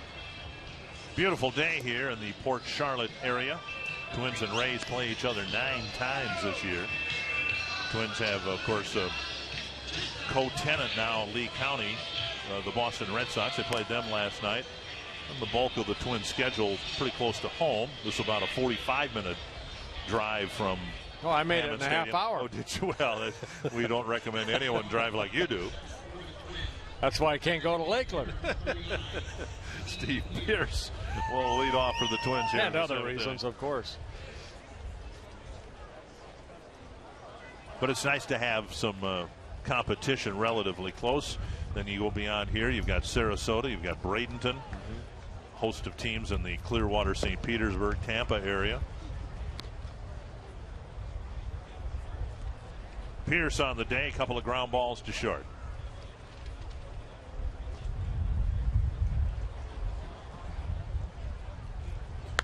Pulled foul. Now, when you were with the Twins in phase 1 of your career, the Twins were in Orlando. And I guess in phase 2 as well. You never made the transition to Lee County, although you did try to stick with the Twins a third time, right?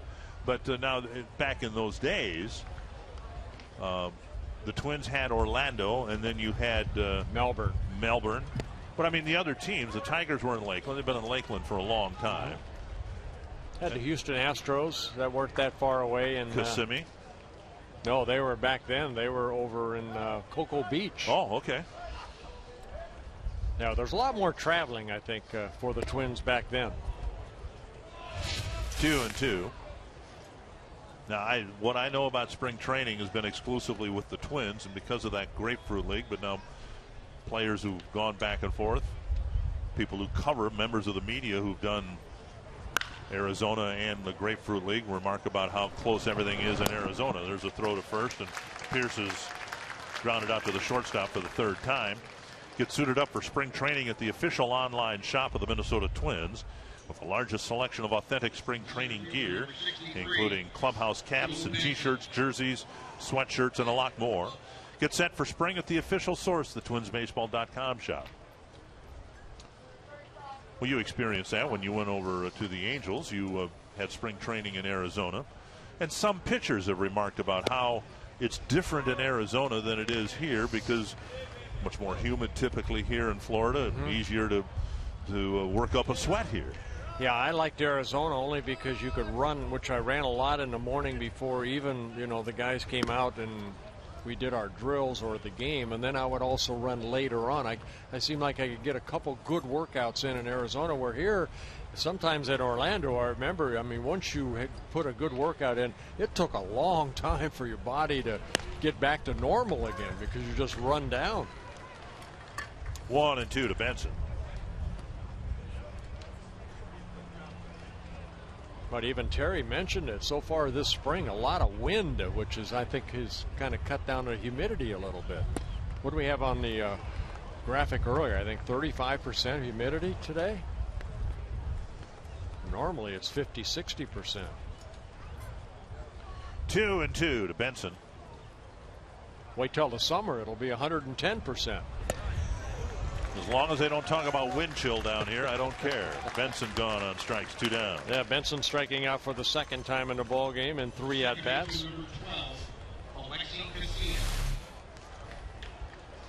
Fleming getting his second strikeout in his second inning of relief. Here's Casilla, singled leading off the third, stole a base, came in to score.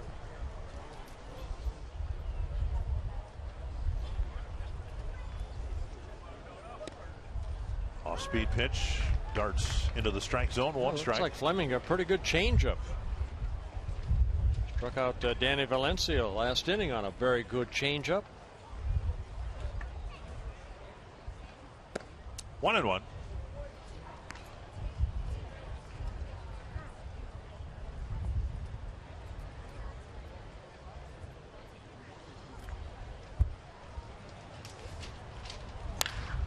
Line foul.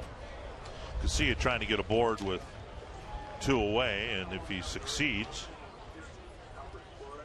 it'll be Darren Mastroianni who will hit. Mastroianni in the on-deck circle.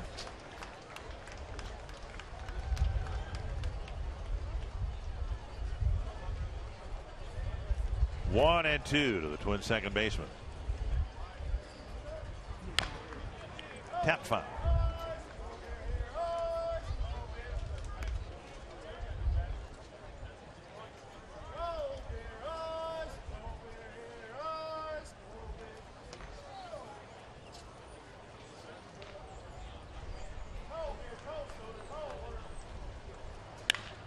And Casilla, as he did in the third inning with 2 strikes, just trying to concentrate on putting the barrel of the bat on the ball, and he succeeds again here in the 7th. Yeah, another very good at bat, almost like his first one, Dick. Just watch the pitch, outer half of the plate, and just reaches out and slaps it into center field.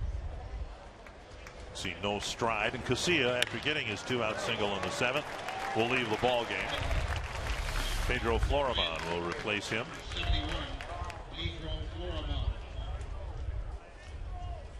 Here's Mastroianni, who replaced Ben Revere. Number 19, Aaron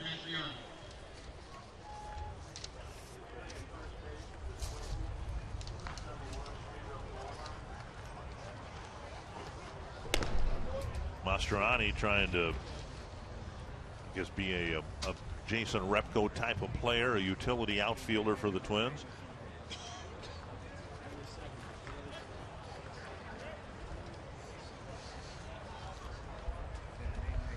Coming over from the Toronto Blue Jays. Bounce to third. And Genie fires across. Mastroianni retired. Casilla, or excuse me, Florimon left the board, and it's 3-0.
Daniel, story of the game so far. Pitching. Twins with a 3-0 lead. Scott Baker, 2 very good innings.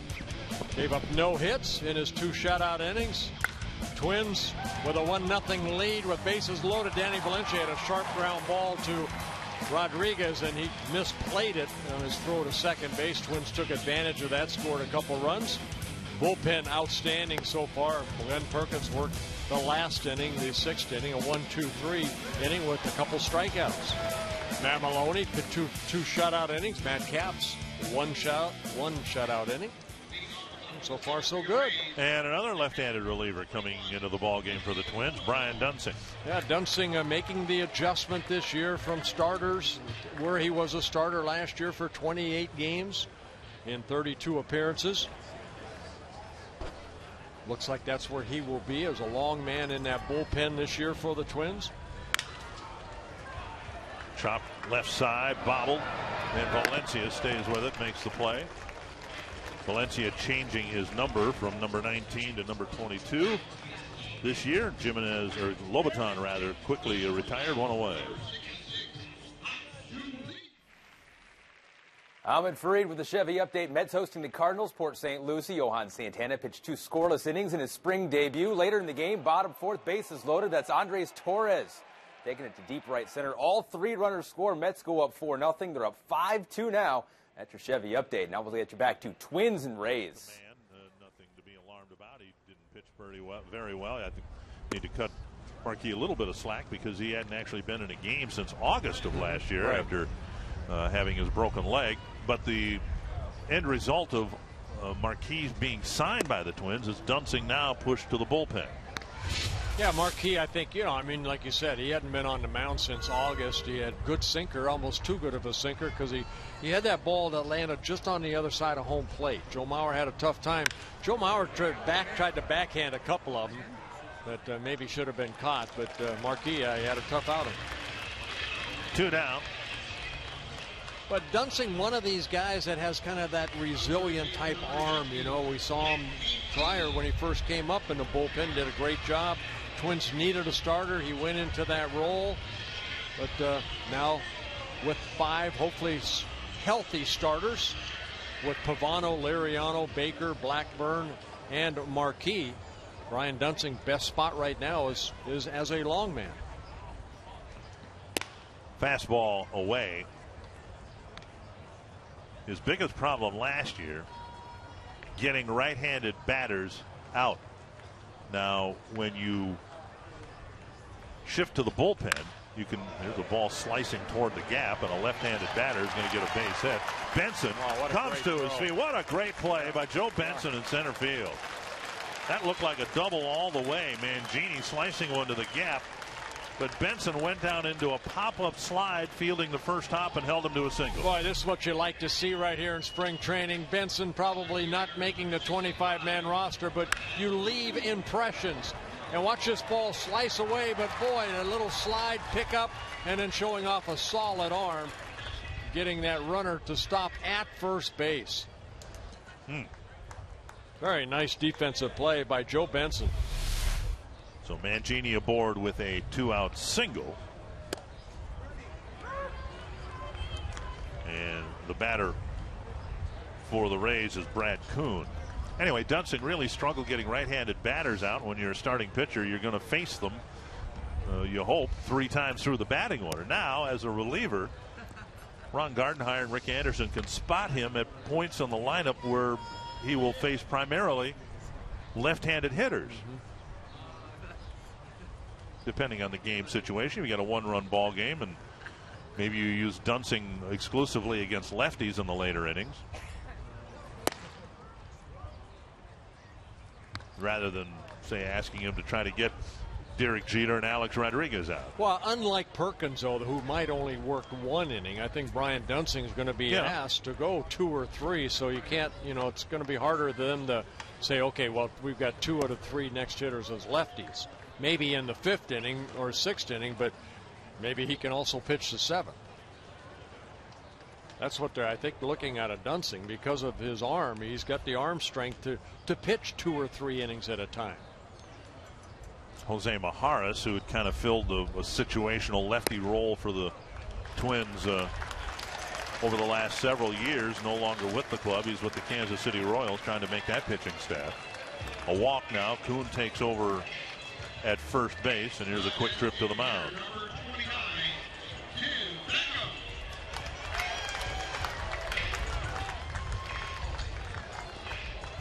Tying run at the plate now, and Beckham will hit.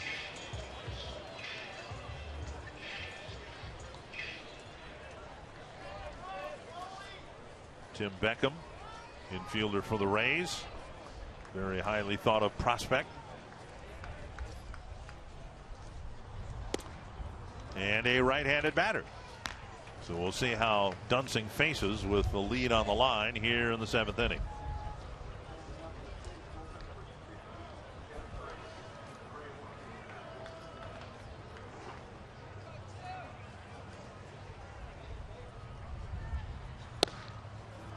On the outside corner, 1-1.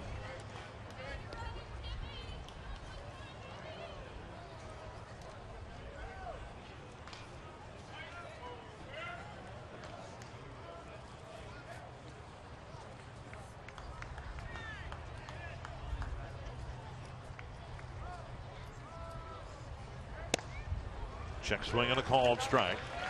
Rays had a threat like this in the 3rd inning. With 2 outs, they got a pair of singles, put 2 runners in scoring position, and then Maloney was able to get Pena to get the Twins off the field in the 3rd, and now Dunsing trying to do in essence the same thing here in the 7th.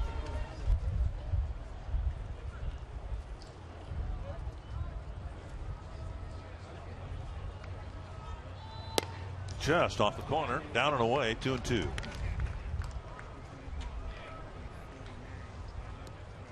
First week of March, and the Rays are having a tough time scoring runs. Beckham hoping to change that here in the 7th inning. Yeah, Beckham, just 22 years old, #1 pick by the Rays back in 2008 in the June draft. And now full count.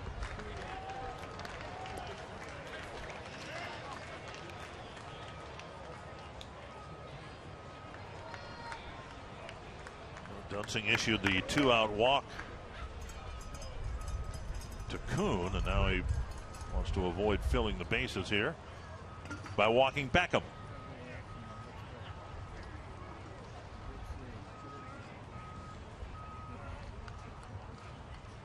Runners go, grounded right to the second baseman.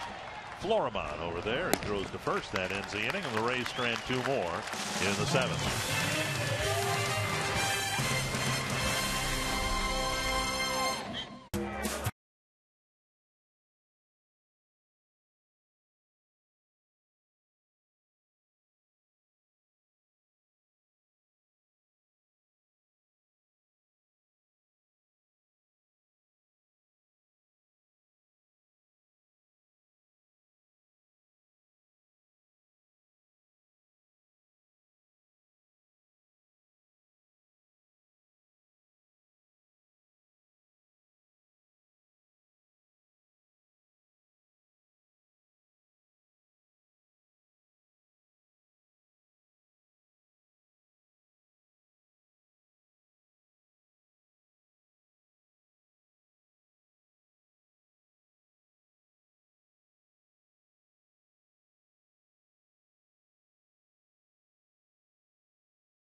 On Fox Sports North is brought to you by McDonald's.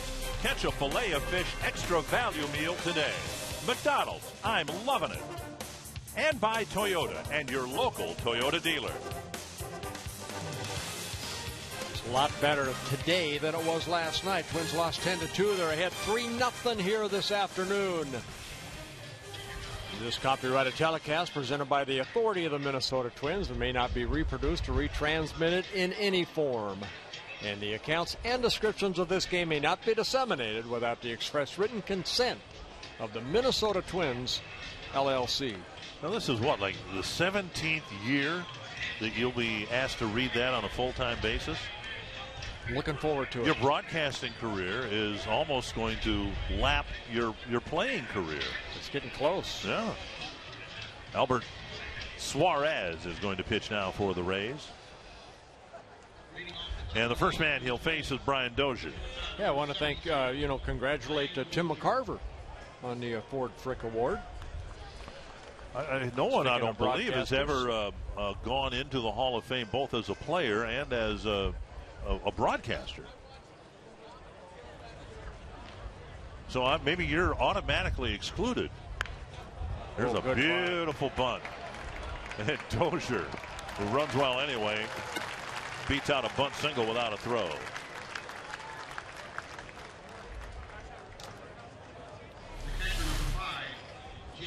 What a great bunt right here by Brian Dozier. All you can do as a pitcher, yeah, you get over there, but you hold on to it. Here's J.R. Tolles doing the catching for the Twins. Tolles trying to fit into the catching mix we discussed earlier. The Twins will consider carrying 3 catchers, including Ryan Doumit. Drew Butera had been the backup to Mauer the last couple of years, but the Twins have brought a little competition into camp. Yeah, Tolles has some major league experience with the Houston Astros. He's got some pop in his bat. 111 major league home runs and 428 at-bats. But just a career 187 hitter.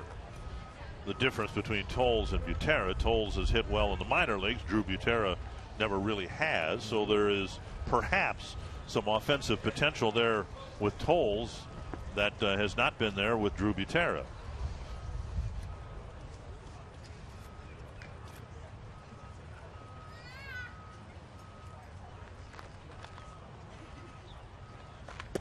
Inside, 2-0. The starting lineup will be interesting to watch it develop for the Twins, but then eventually what's going to be fascinating to watch is what the bench is made of. Who makes it, who doesn't make it, at what positions.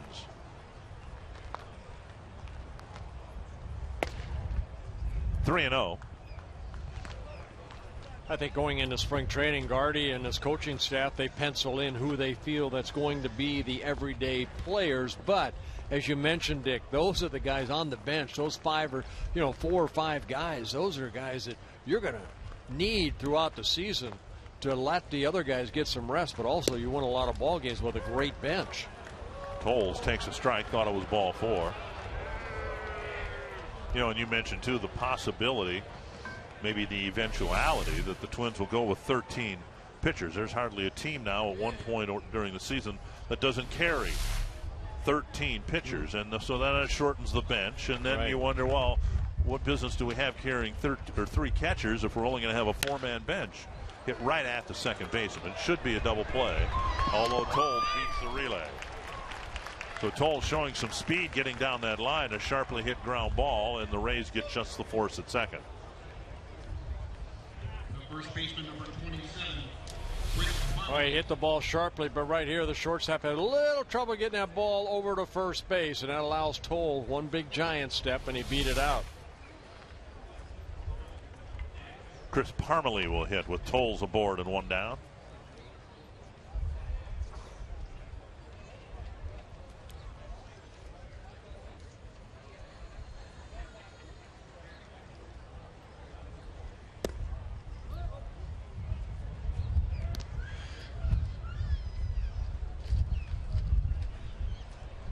Parmelee looking for his first hit. He did draw a walk in the 3rd inning.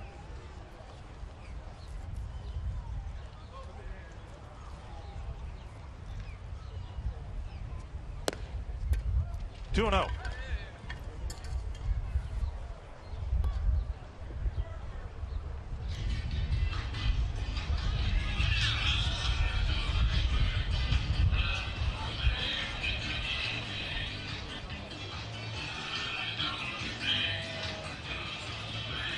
Most of the time in spring training, we've not had clouds of any kind. I guess you'd call this partly cloudy here tonight or today. 2-0 to Chris Parmalee.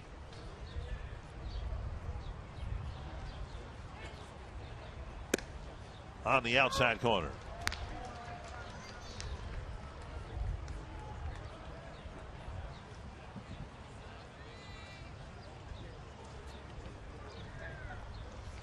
Weren't many bright spots for the Twins last year. Among them was Parmalee's performance in September. But then you have to remember it was September. 3-1. Yeah, but you know, it doesn't matter if it's April, May, June, July, August. I mean, Parmalee came up and you leave an impression, and he did. And Terry Ryan even said with Joe Benson, you know, he's almost too much for him to handle. Where Parmalee, he just showed a lot of composure. J.R. Tolles is out at second. Tolles taking off, and a great throw by Lobaton, throwing him out at second. Yeah, Lobaton's throw right there on the money. Tolles a head first slide. Twins trying to steal their third base of the ball game, but a quick tag by the shortstop. And Tolles kind of slid right into that great throw. Full count to Parmalee, and a foul tip ends the inning. Just 3 men bad in the 8th, but the Twins still lead 3-0.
Jeff Gray warming up on the game mound. He'll pitch next for the Twins. The Clippers and Wolves are developing a nice rivalry around star power forwards Kevin Love and Blake Griffin.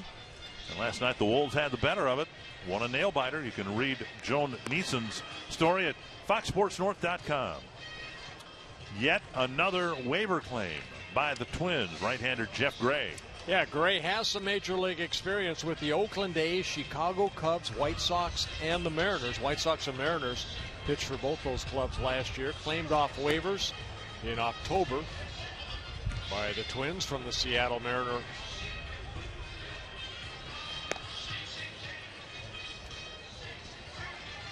Gray scatter report, fastball in the low 90s, a slider, curveball, and a changeup. So all 4 pitches. He'll face Vogt, Miranda, and Johnson here in the Tampa Bay 8th inning.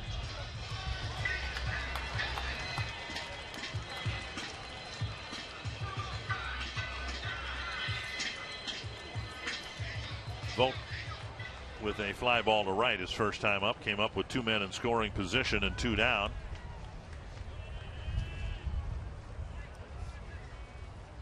And Matt Camp's got him to hit a fly ball to right.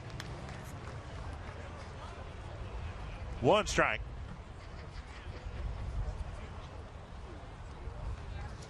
Twins have issued 2 walks in the ball game, held the Rays to a collection of 5 singles. 1-1.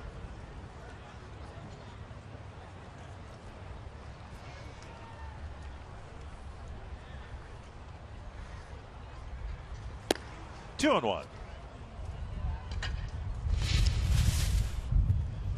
Don't know who will make the Twins bullpen core, who will be sent down to Rochester, but it would seem apparent that the drive to right down the line on a busted bat. It's a fair ball off the warning track, and Vogt will dig for second. So a leadoff double, first extra base hit of the ball game for either team. Well, he fell behind an account. Gray came in with a fastball. And Vogt pulling that ball down the right field line. A lot of times we've seen a ball hit like that where the wind has pushed it foul, but the ball stays fair. The Twins get it back in, but it's a leadoff double for Stephen Vogt. Juan Miranda will hit. It would seem apparent that when called upon, if called upon, the Twins will have a stockpile of pitchers in Rochester that they'll be able to tap into who have major league experience. And I think that's what Terry Ryan, when we talked to him earlier, he's trying to build up that AA, AAA, systems a little bit. I think the Twins are a little bit weak on that side. Where the last couple of years, there hasn't been those guys down there with any major league experience. Pulled foul, and George Hendrick skips out of the way.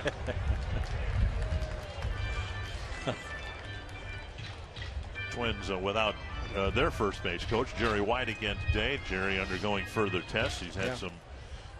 Because he had a stress test today. Right.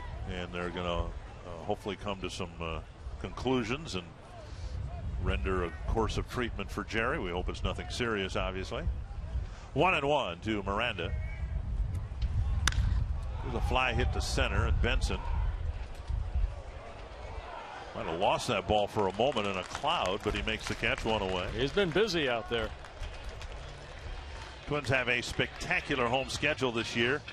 Albert Pujols and the Angels coming in right away. The 2-time defending American League champion Rangers and the Red Sox all coming in April as well. Tickets are available for games against all these powers of the American League. It should make for a challenging first month on the field and an exciting one in the stands. Log on to twinsbaseball.com or call 800-33-TWINS and reserve your tickets for April baseball at Target Field. Here's Elliott Johnson.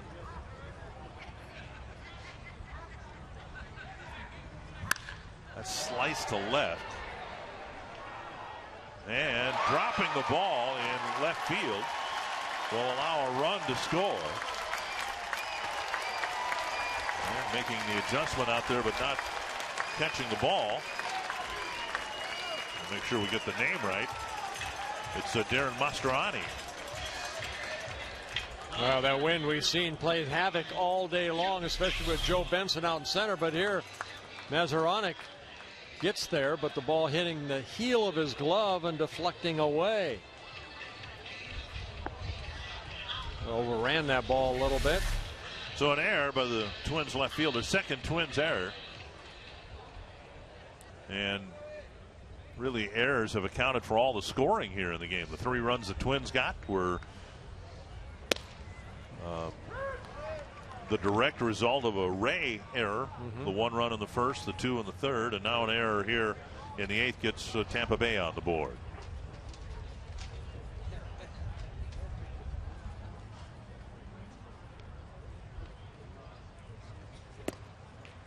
And missing the inside corner. It's 1-1. Salazar the batter. A walk, a fly ball, and a strikeout. Ron Gardenhire was talked about all the minor leaguers who were with the Twins last year, and of course any manager wants guys to be called up from the minor leagues based on merit, not need. And it was need that forced the Twins' hand on the likes of Joe Benson, a handful of pitchers. I mean, you name it. There was hardly a case, with the exception maybe of Ben Revere, where someone was called up from AAA or AA because they were worthy of the call-up. Yeah, 27 times the Twins had to use that DL list, disabled list. I believe 16 different players went on a disabled list. That's a frustrating year, but that was last year. Gardy's looking forward to a good, healthy 2012. 3-1 to Salazar, and he takes a strike. Now, when you, and this is a long time ago, obviously, but when you were called up in 1970, it was half and half, right? I mean, Louis Tiant was hurt, but you were pitching well in the minor leagues. Well, also Dave Boswell was hurt too, so they needed a starting pitcher, and I'd been pitching pretty good down there. Mastroianni will get another chance, and he makes this catch, out number 2. Yeah, I just pitched a game against the Oakland A's organization where I struck out 17 in 9 innings. That'll get somebody's attention. Won 1-0. I believe it's 10 innings. I won 1-0. Struck out 17. And that helped me get to the big leagues. You did all that. You struck out 17 in 10 innings on less than 100 pitches. Might have been less than 200 at that time. 2 down here in the 8th inning. And Lobaton will hit.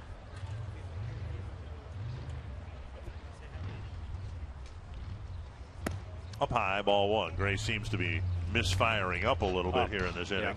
Sometimes, you get an opportunity, you have to impress, you try to overthrow. That's what he's doing right now. I'm sure that wind is playing a little factor with him too out there. And that's going to make it a 3-2 ball game. A sharp single to right. And the Rays take advantage of the extra out here in the 8th inning. Johnson scores. It's a 3-2 ball game. Yeah, Lobaton, a nice swing right there. Got the fastball. Gray fell behind. Good solid swing. Gets the RBI single. 3-2 ball game. Here's Lee.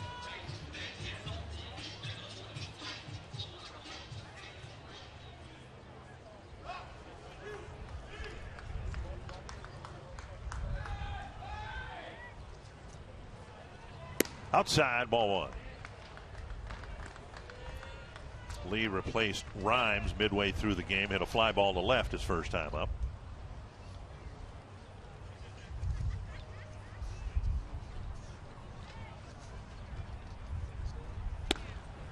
And off the outside corner again, 2-0.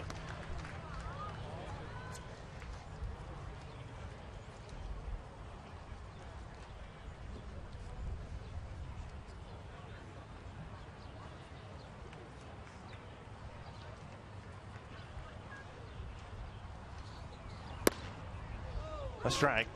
Last year at this time, the Twins were trying to replace the likes of Jesse Crane, Matt Guerrero, John Roush, and they never were able to catch up from all those losses out of the bullpen. This year, the biggest hole in the bullpen is the one created by Joe Nathan when he left for the Texas Rangers. I really feel Matt Capps can take that role and run with it. I think the biggest concern is going to be who's that right. Is Anthony Swarzak maybe the answer for that long man as a right-handed reliever? Lee draws a walk and the inning continues. Tying run now at second, and Mangini will hit. First a trip to the mound by Rick Anderson.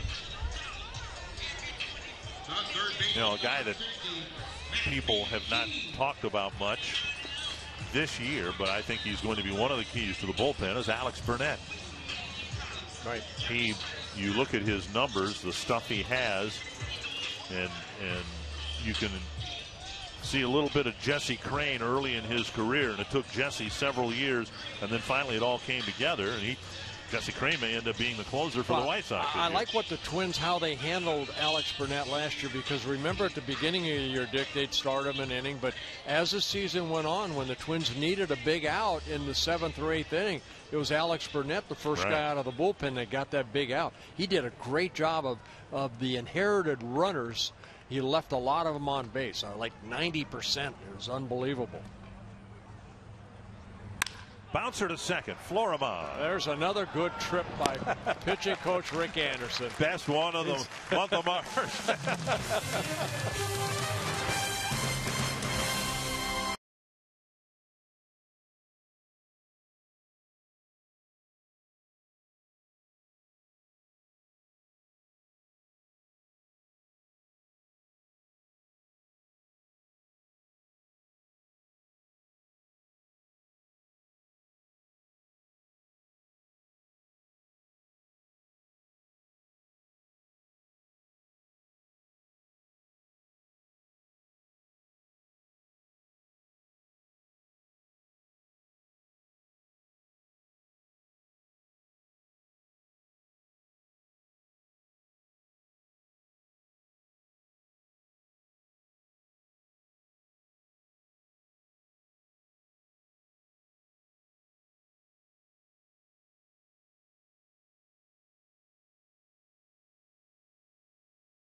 I'm sure it feels a little bit like spring back home. Temperatures are around the 50-degree range, and it's beautiful here, mid-70s.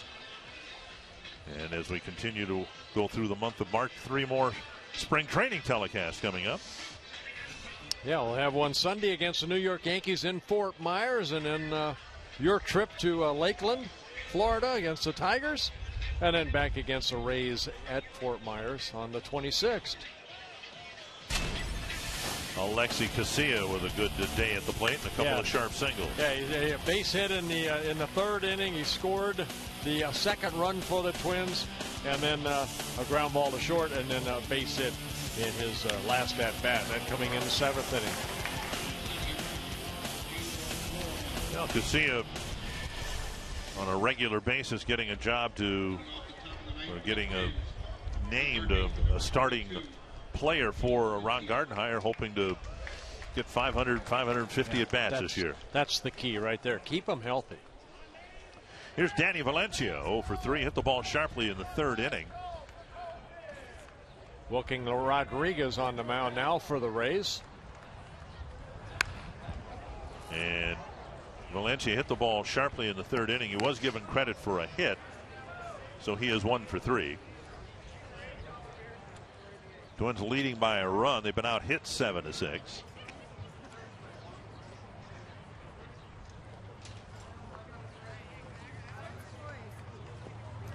It'll be Valencia, Oswaldo Arcia. And then we presume Steve Pearce will get another at bat.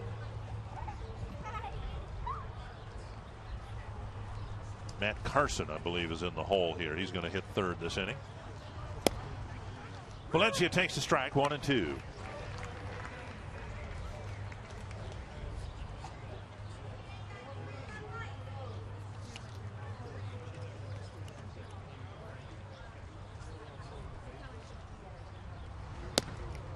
And now 2-2.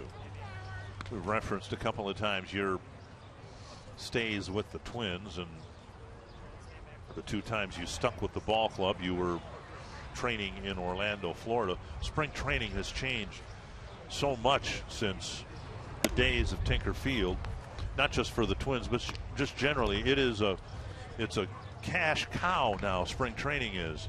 It used to be, I remember vividly going to Tinker Field, and tickets were $5 and they didn't sell out, and now it's a part of the revenue pie for teams in spring training. Yeah, I mean, the complexes are absolutely beautiful. I mean, you could spend a whole day out here. I mean, not only see a game, but you can also walk across to here at this complex here in Port Charlotte and watch the minor leaguers work out in the morning. So, while the Twins are playing up here, a lot of the marquee names on the Twins roster were back in Fort Myers at Hammond Stadium today, working out, going through their routine, and that ugly, awful what a great sound. One down, Valencia retired. But the likes of Mauer, Morneau, Willingham, Pavano, people like that were back in Fort Myers, and they might have had 100 to 150 fans free of charge watching their workouts. Well, you know what, and let's go back to Orlando. I know as a pitcher myself, especially in my second or third outing, if Mr. Rigney or Frank Quillisi wanted to see another pitcher, they would send me down to Melbourne. So now you're making a 2-hour trip to go down and pitch 5 or 6 innings, stretch it out a little bit, and now you have to make the trip back. So now if that were to happen, say Pavano is, they want to look at Doyle, for example, you know, who's pitched very well so far, and he'll be pitching in a couple more days, but they want him to stretch out a little bit. Pavano may go down to the minor leagues when the minor leagues come and stretch it out down there. All you have to do is walk from field to field rather than a 2-hour car ride. Arcia, the batter, 1-1 the count. Swing and a miss, 1-2.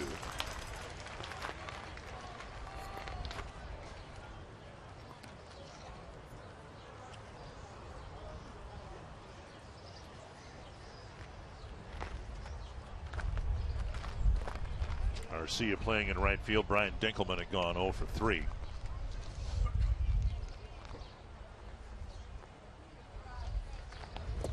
Yeah, big breaking ball, gets another swing and a miss, 2 down. So Wilking Rodriguez showing off pretty nice breaking ball here. It might even been like a split finger the way that ball fell like that. Rodriguez from Venezuela, just 22 years old. Matt Carson hitting for the Twins with 2 gone on the 9th.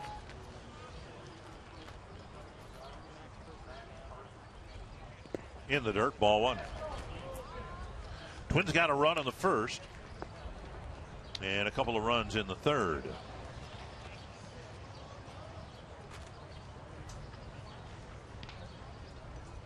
And the Rays getting 2 in the 8th inning. Fouled away, 2 strikes. Excuse me, 1-1.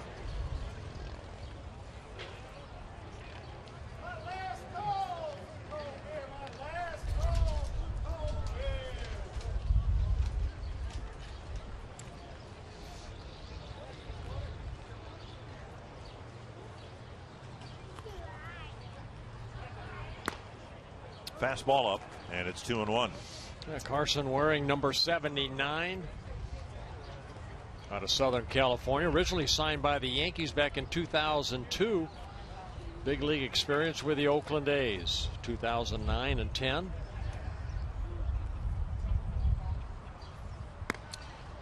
Mentioned 66 is the number Terry Ryan told us about, players currently in camp. It was 67 when Joel Zumaya was still on the roster. But in the Twins clubhouse at Hammond Stadium, the middle of what was an open clubhouse is filled with lockers because they've got so many players. Just off the plate, and Carson draws a walk.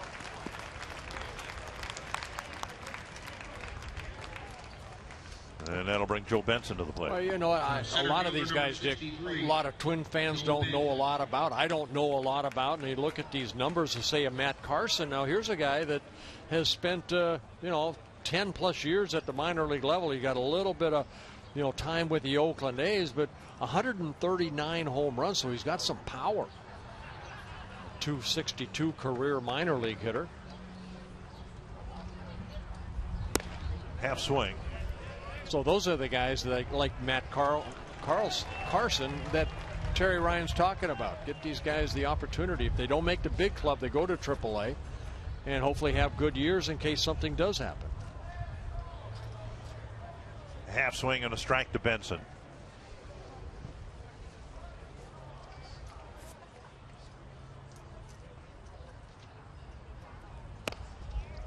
And a fastball, strike 2.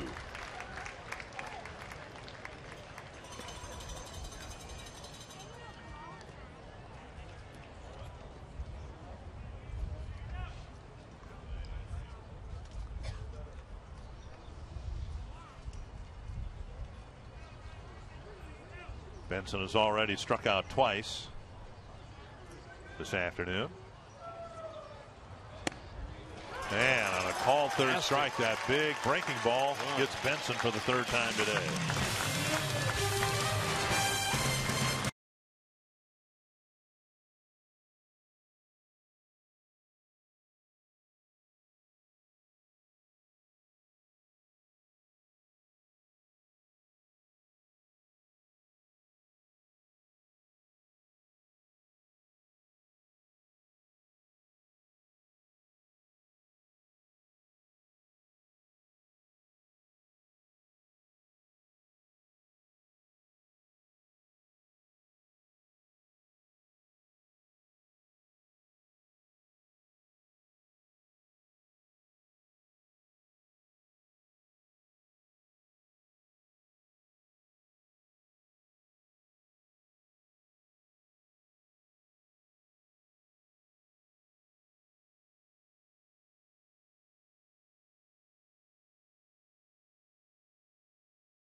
Three to two, the Twins have the lead. Now that looks like fun. Is that your ride going back to Fort Myers? Coming to get me right now. How am I going to get my Hummer on that thing? The Twins have a 1-run lead. Actually, they're leaving. Phil Doumit is going to come in and try to get a spring training save. He actually got one that counted in June last year at a time when the Twins were starting to make a move up the standings. Yeah, Doumit did a good job last year. 45 relief appearances out of that bullpen. 1 win, 3 losses with that save. ERA under 4, 3.92. Got a save in Cleveland against the Indians, and you say, wow, the Twins lost 99 ball games. It wasn't that big of a deal. But it came in June at a time when the Twins were starting their climb from 15.5 games out, and they got up to 5 games back in July, and then everything just kind of fell apart after that.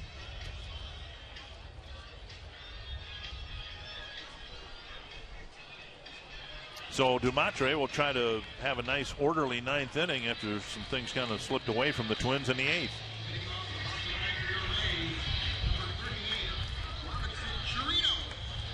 Chirinos will hit for the Rays.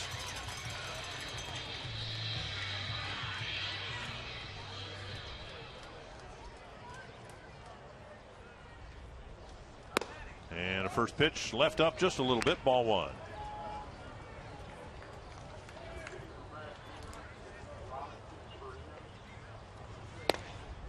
And now down low, 2-0. Rays had the tying run at second with 2 down in the 8th inning. Big swing and a miss on the 2-0 pitch. Beckham is on deck for the Rays, and then Vogt scheduled to hit.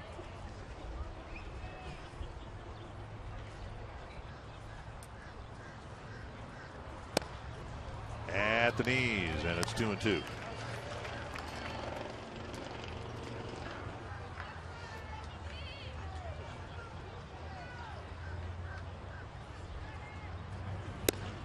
And a called third strike. And Doumit gets the strikeout to start the last two fastballs, very good delivery, straight over the top and hits that corner down and away. Good arm angle for strike 3. So one down. Beckham will hit. Twins throwing a lot of different left-handers at the Rays here today. The starting pitcher, Scott Baker, pitched well, couple innings. But since then, it's been Matt Capps from the right side. And everybody else has been left-handed. Yeah, Matt Maloney, 2 very good innings. Perkins, Dunsing. Gray struggled last inning. Right. 1-0 to Beckham. And now 1-1.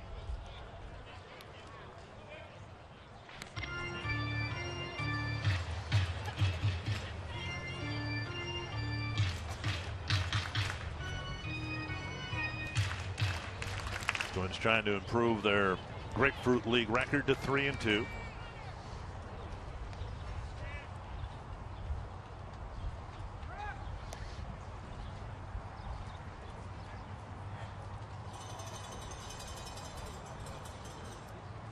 Tomorrow we'll go to Sarasota, a little bit north of here, for a game against the Orioles. That slider just missing inside.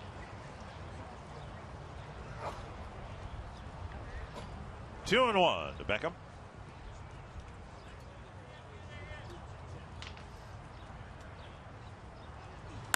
Breaking ball whistled into left field. So Doumit spun one in there. Beckham was waiting for it and spanked it to left. And the tying run aboard with 1 out. Former #1 pick by the Rays, Beckham. Solid base hit to left. Rays get their 8th hit of the ball game. Double and 7 singles. Here's Vogt. Got the double his last time up, leading off the 8th inning.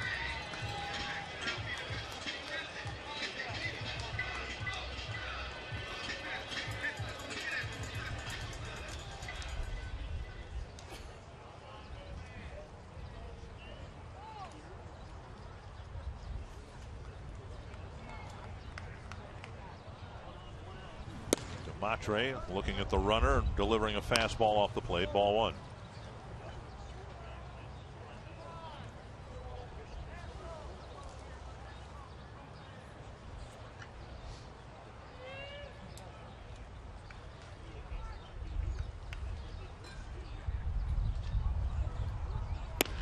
That one shaves the corner, and it's 1-1.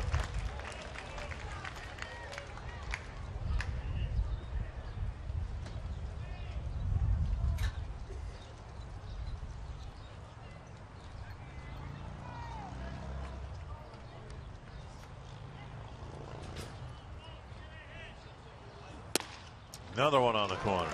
And Doumit locating here with the tying run at first.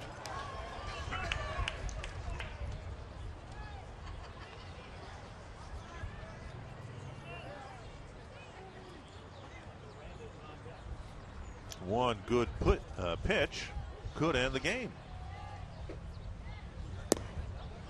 2-2. Dozier and Floriman are the middle infielders. Doumit would love to get a ground ball hit at somebody here.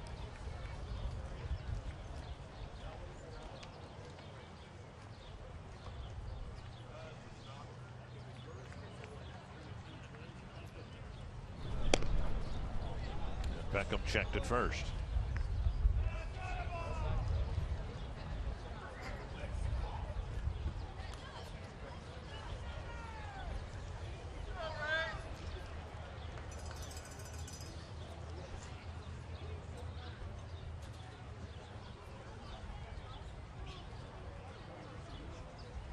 And another throw.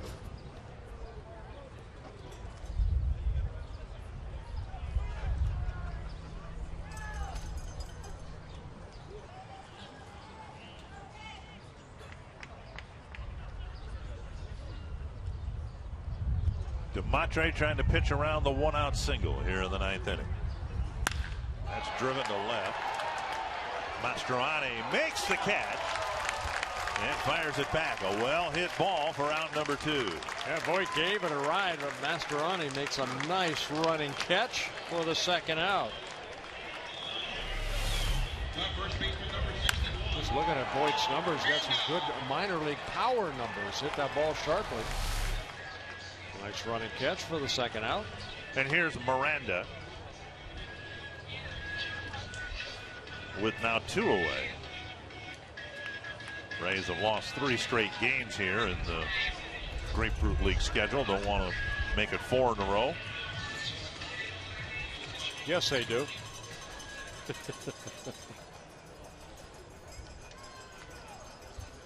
Miranda with a fly ball to center his last time up. And Demetre spins one over the middle of the plate. 1 strike.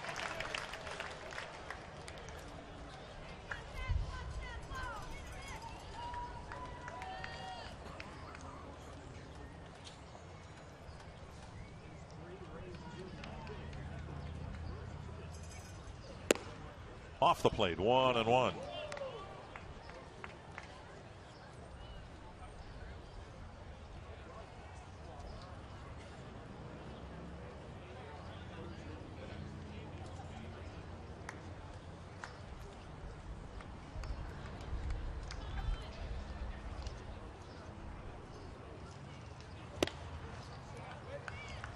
And now 2-1. Elliott Johnson on deck. Miranda's job is to extend the game and give Johnson rather a chance to be a hero.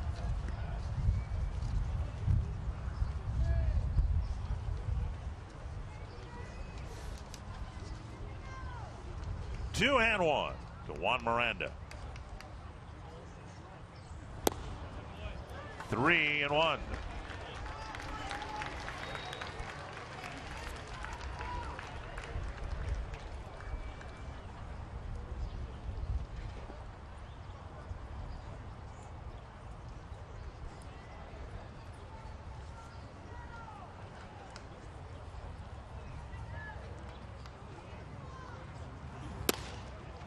And a fastball to fill the count. So now 2 outs, full count, and Jennings will get an early start at first base. Now Parmalay's going to hold him close. Beckham, excuse me, the runner at first, not Jennings.